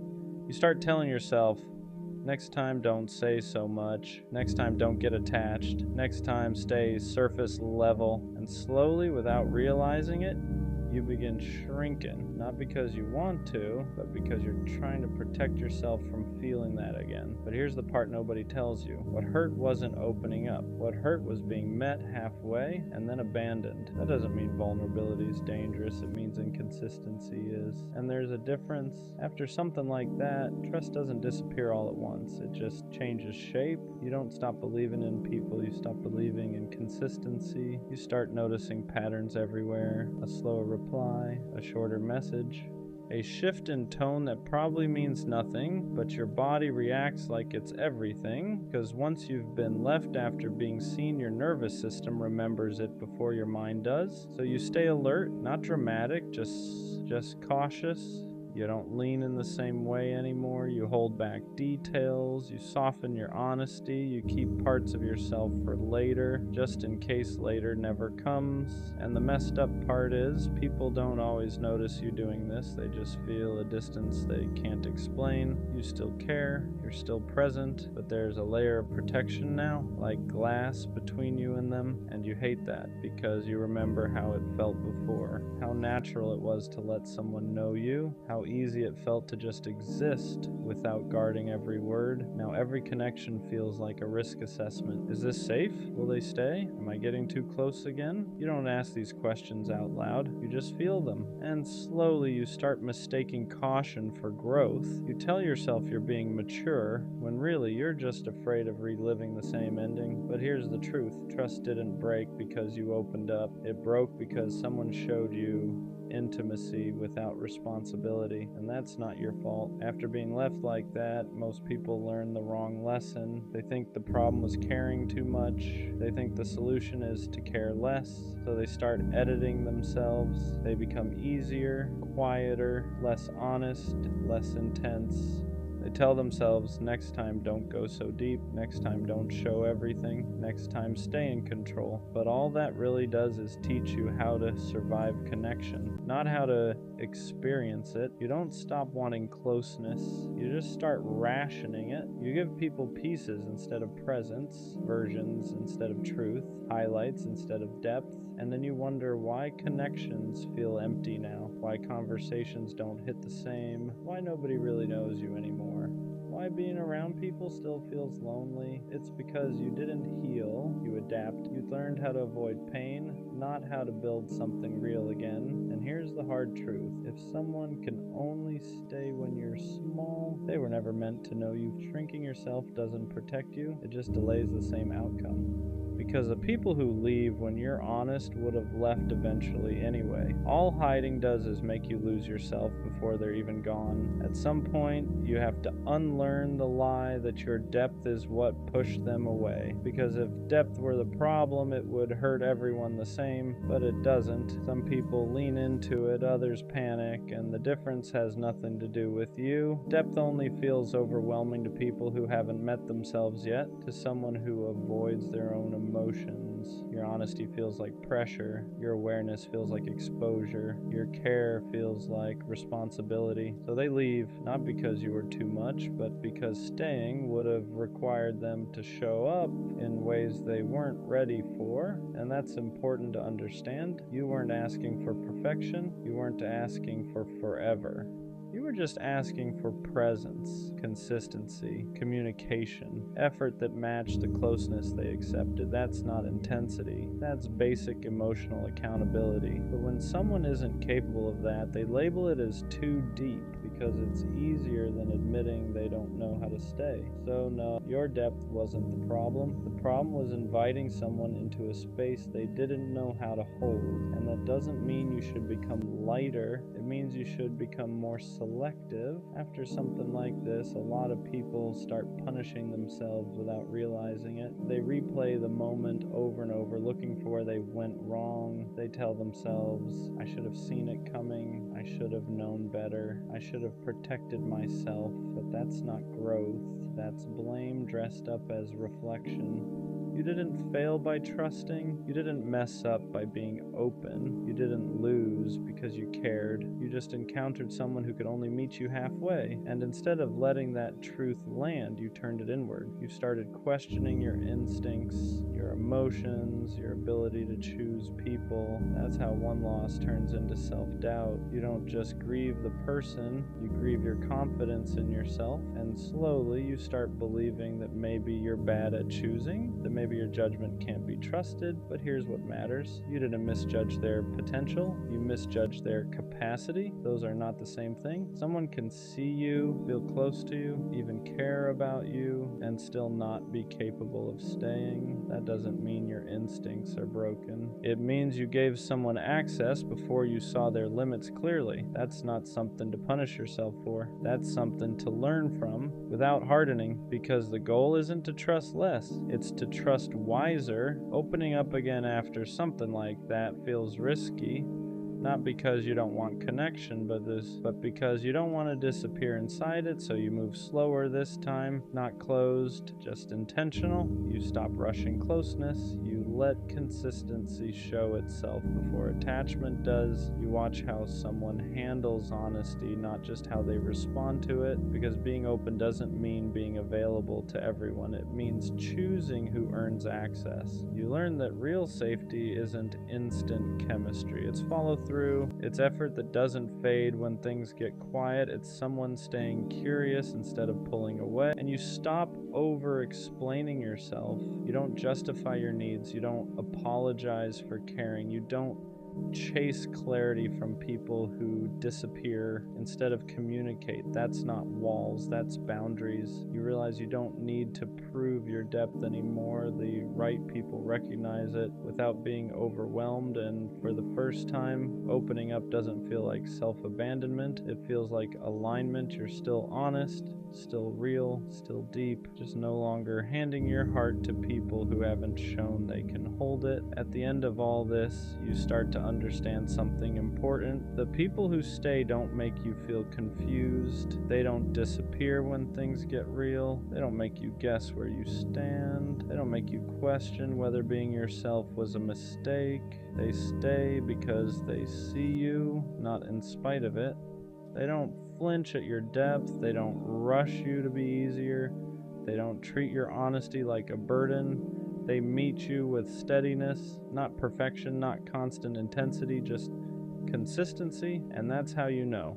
because real connection doesn't feel like walking on glass. It doesn't make you anxious after silence. It doesn't leave you replaying everything you said. It feels calm, grounded, safe in a way that doesn't need explaining. You stop wondering if you're too much. You stop preparing yourself for disappearance. You stop shrinking to be kept, and you realize something quietly powerful. The people who left weren't proof that you were hard to love. They were proof that you were inviting people into a depth they hadn't earned yet. And that's not something to regret, because being seen was never a mistake. Being honest was never a flaw. Caring deeply was never the wrong move. The right people won't vanish once they understand you. They'll stay because of it. No isn't the worst thing a girl can say, but the worst thing a girl could do is to pretend to like you or love you, get you attached, treat you like her boyfriend, and tell you she's not ready for a relationship. Shawty just played you like she's playing Animal Crossing. If there was an Olympic sport for getting played, best believe you would have gotten a gold or bronze medal. Y'all didn't even get past the talking stage. She dragged it out like this was 13 reasons why. If this was me, finding her would be as easy as trying to find the one piece. This type of disrespect is something you can't tolerate. The woman species now makes your blood boil. Talking to girls romantically is something you don't even want to hear about. This is the type of pain and heartbreak that will have you up at 3 a.m. doing 3 sets of 20 push-ups while thinking of ways to change your life around. This is the type of pain that makes you want to get rich and conquer the world. After this type of foolery, she might have turned you nonchalant. Now every girl you meet after her suffers. It's like she broke the way you loved and trusted. This is honestly most of us guys' lore. A lot of us aren't born nonchalant. It's usually someone who makes us feel that we need to be this way to protect ourselves from the way we were once hurt. This is why I always say don't give away your love and your heart too soon. Then it could all be a game of poker, and these girls are waiting for you to show your hand so they can crush you and take you for everything you have. After that kind of situation, you don't just move on like nothing happened. People act like you can just charge it to the game, but that game took something from you. It took the version of you that believed words matched actions. It took the version of you that assumed consistency meant interest, that effort meant intention. And once that's gone, it doesn't come back easily. You start noticing the shift in yourself. You don't text first as much anymore. You hesitate before opening up. Compliments feel suspicious. Affection feels temporary. You're no longer asking, do I like her? You're asking, is this even real? And that question follows you into every new connection, even with people who haven't done anything wrong. That's the unfair part. One person plays with your feelings, and suddenly everyone after them has to deal with the damage. You become guarded, distant, almost emotionally lazy, not because you don't care, but because caring once cost you too much. You learn that giving your heart too early can turn into a lesson you never asked for. And late at night, that's when it really hits. When the distractions are gone, when you're alone with your thoughts, that's when the anger shows up, not just at her, but at yourself, for ignoring the red flags, for believing potential instead of patterns, for staying when deep down something felt off. That anger fuels change, but it can also harden you if you're not careful. A lot of guys turn that pain into motivation. Gym sessions at ungodly hours, obsessing over goals, wanting to level up in every area of life. And while growth is good, it's important to recognize where it's coming from. Are you improving because you want more for yourself? Because you're trying to prove you were worth choosing? That experience becomes part of your story, your lore, not to victimize you, but to explain why you move the way you do now, why you don't fall as fast, why you keep your guard up, why you test people before trusting them. You weren't born this way. Someone taught you to protect yourself. And the real lesson isn't to stop loving. It's to stop giving your heart to people who haven't earned access to it yet. What really messes with you is realizing she probably didn't think it was that deep. To her, it was just talking, just vibes, just something to pass the time. But to you, it was hope. It was imagination. It was planning things in your head you never even said out loud. And that imbalance is where the damage happens. One person is casually passing time, the other is slowly building attachment. You replay moments looking for answers. The good mornings, the late replies that still felt warm, the way she acted like she cared without ever committing to it, and you start asking yourself if you imagined it all, if you read too much into things, if you're the problem for feeling deeply in a world where people stay shallow on purpose. That's when trust starts cracking, not just trust in others, but trust in yourself. You stop believing your intuition because last time it led you straight into disappointment. So now you second guess everything. Is she flirting or just being nice? Does she actually like me or just like the attention? You become hyper aware, constantly scanning for signs that history is about to repeat itself. And the worst part is how it rewires your expectations. You go into new situations already bracing for impact, already assuming it won't last, already preparing for the moment they pull back and say they're not ready. So instead of enjoying the present, you're always waiting for the drop, always half gone even when you're still there. This is how people become emotionally unavailable without meaning to, not because they don't want love, but because love once felt like a setup, like something that was offered just to be taken away. So you start protecting yourself in quiet ways. You don't get excited too fast, you don't express how much you care. You keep things surface level until someone proves they're different. But here's the truth, nobody tells you. What happened to you wasn't weakness. It was sincerity meeting someone who didn't know what they wanted. And that doesn't mean you should stop being sincere. It just means you have to be more selective with who you give that version of yourself to. After that kind of situation, something shifts in you. You're not loud about it, you don't announce it, but you feel it in the way you move. You stop leading with your heart and start leading with caution. You don't text first as much. You don't double text. You don't let yourself get excited over potential anymore.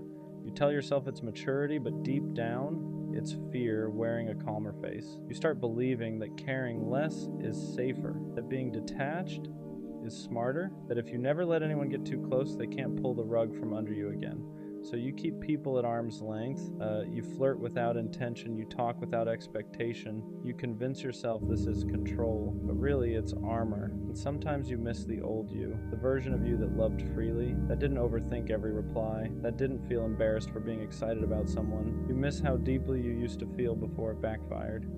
You don't know how to go back without risking the same pain again. That's how one situation can bleed into every future one. You start punishing people who haven't done anything wrong yet, not intentionally but subconsciously. You assume they'll leave, assume they'll switch up, assume they'll say they're not ready once you get attached, so you stay one step ahead emotionally, just in case. And the scary part is how normalized this becomes. People praise you for being nonchalant, for not caring too much, for being unbothered. They don't see the nights you still replay things in your head. They don't see how guarded you've become. They don't see how badly you still want something real, even though you act like you don't. But here's the part you need to hear. Becoming colder isn't healing, it's surviving. And survival is not the same as growth. You didn't lose because you cared. You lost because you cared about someone who wasn't capable of matching it. One day, someone will come into your life and your walls will confuse them. They'll feel the distance, they'll wonder why you hesitate, and you'll have to decide whether you're going to keep letting the past decide how you love, or whether you're ready to risk feeling again, this time with someone who actually means it. Here's the truth, nobody really prepares you for. The hardest part isn't getting played, it's what happens after, when you meet someone new who actually treats you right, and you don't know how to receive it. Their consistency feels suspicious. Their interest feels too good to be true. When they text back fast instead of feeling secure,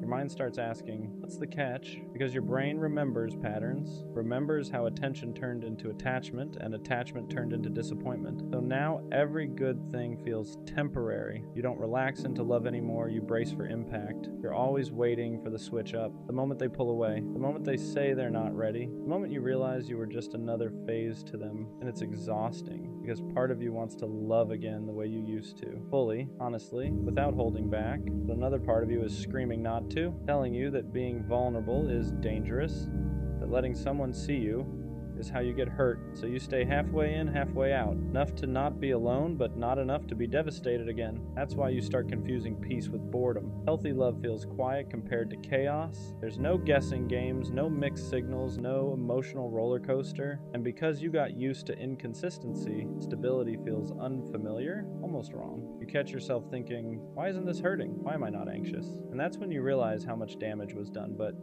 healing doesn't mean you'll never be cautious again. It means learning when caution is protecting you, and when it's sabotaging something good. It means unlearning the belief that love has to hurt to be real. It means reminding yourself that not everyone is playing a game, even if someone once did. You're not broken for being guarded, you're human.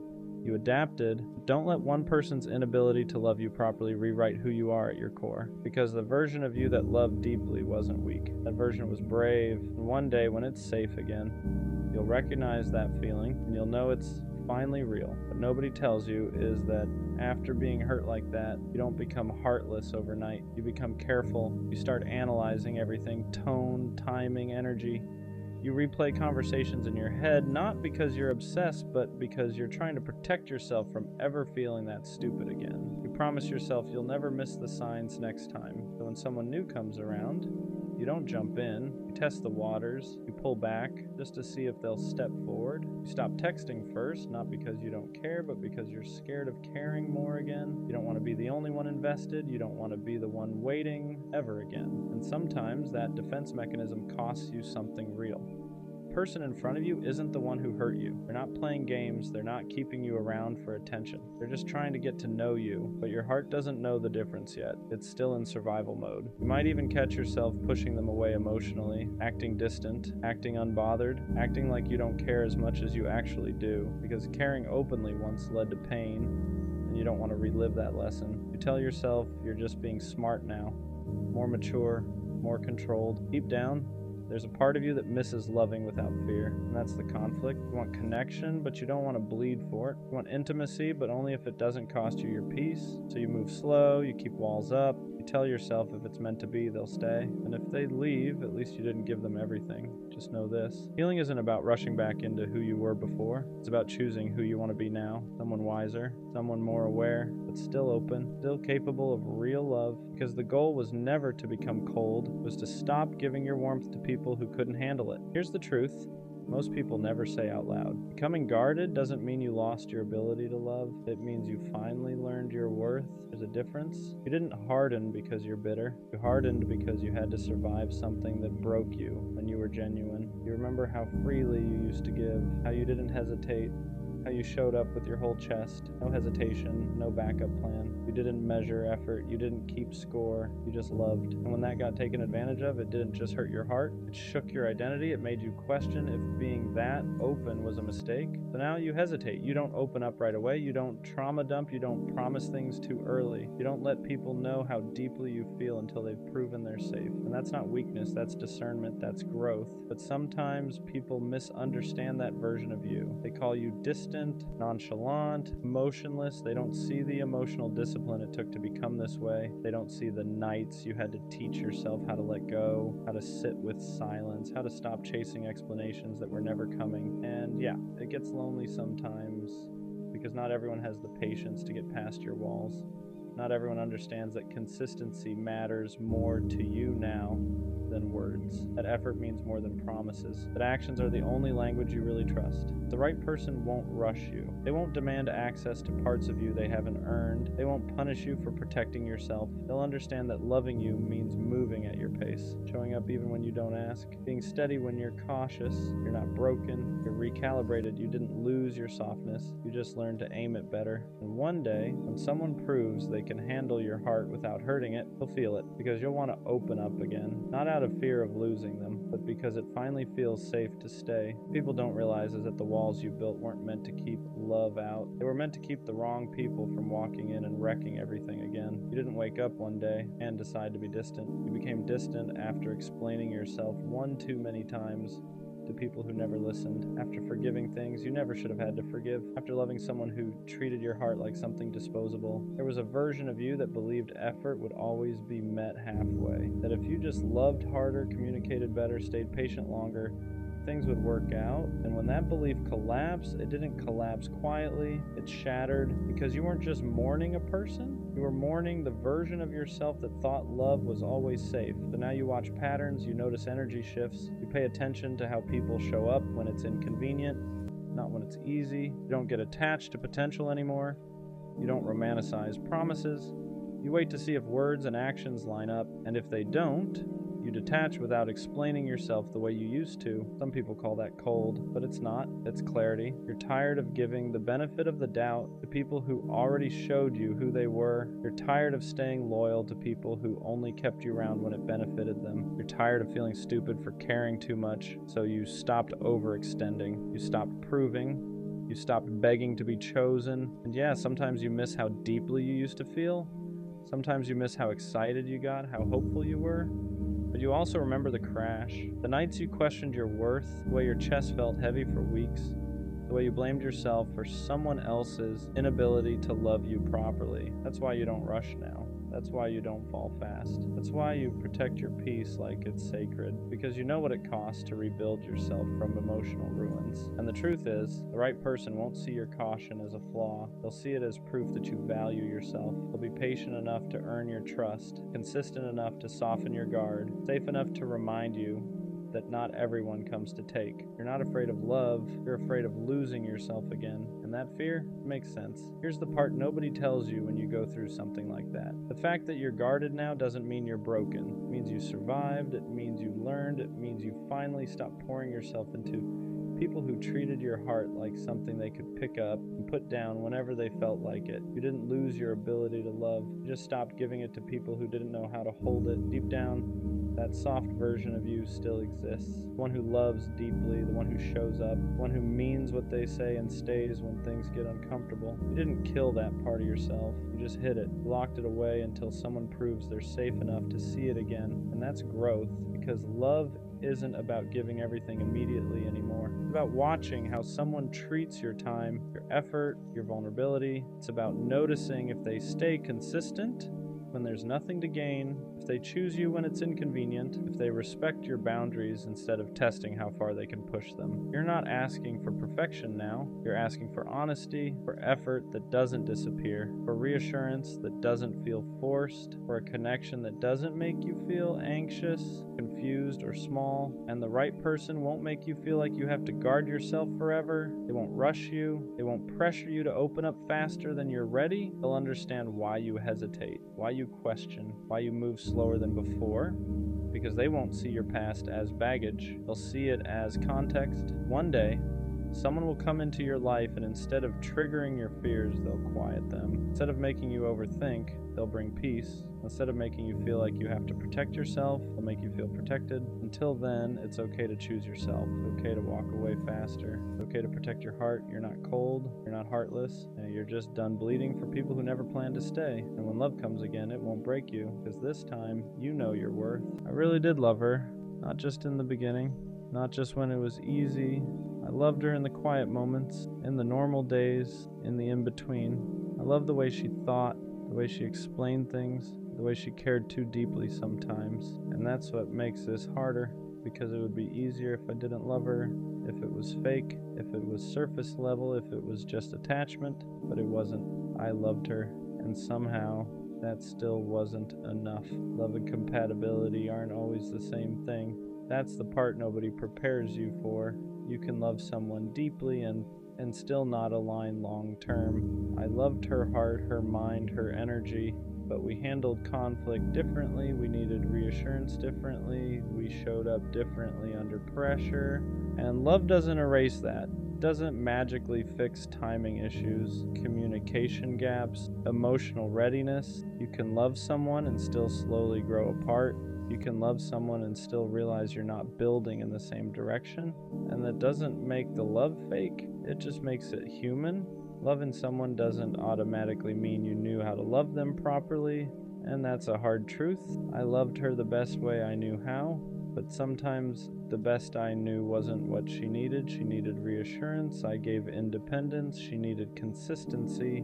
I gave effort in waves. She needed clarity. I gave feelings, but not always direction. And that doesn't mean I didn't care. It just means love without emotional maturity can still fall short. I thought loving her was enough, but love isn't just what you feel, it's what you show, what you maintain, what you're disciplined enough to protect. And sometimes you realize you loved someone deeply, but you hadn't learned yet how to love them well. Regret hits different when you know you tried, because it's not like I didn't care.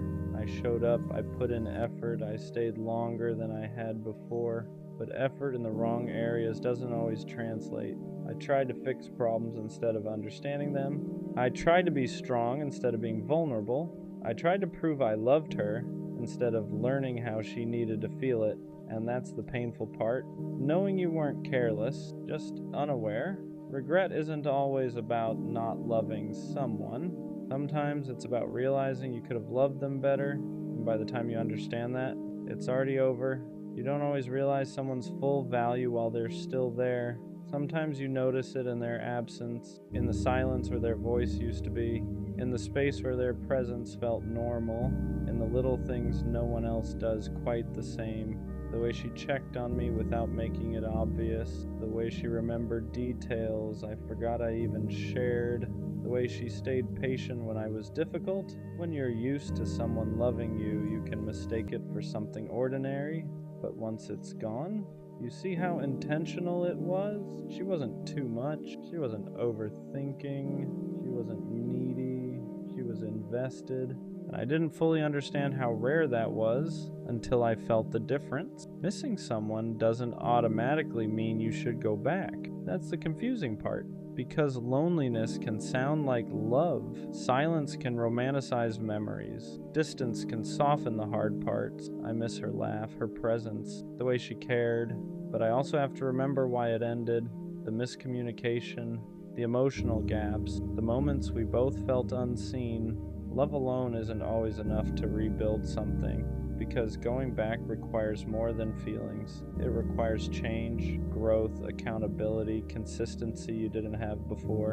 And if I can't honestly say, I've grown into someone who can love her better, then missing her isn't a reason to reopen the door. Sometimes you can love someone deeply and still let them go with respect. Loving her changed me, not in a dramatic way, in a quiet, permanent way.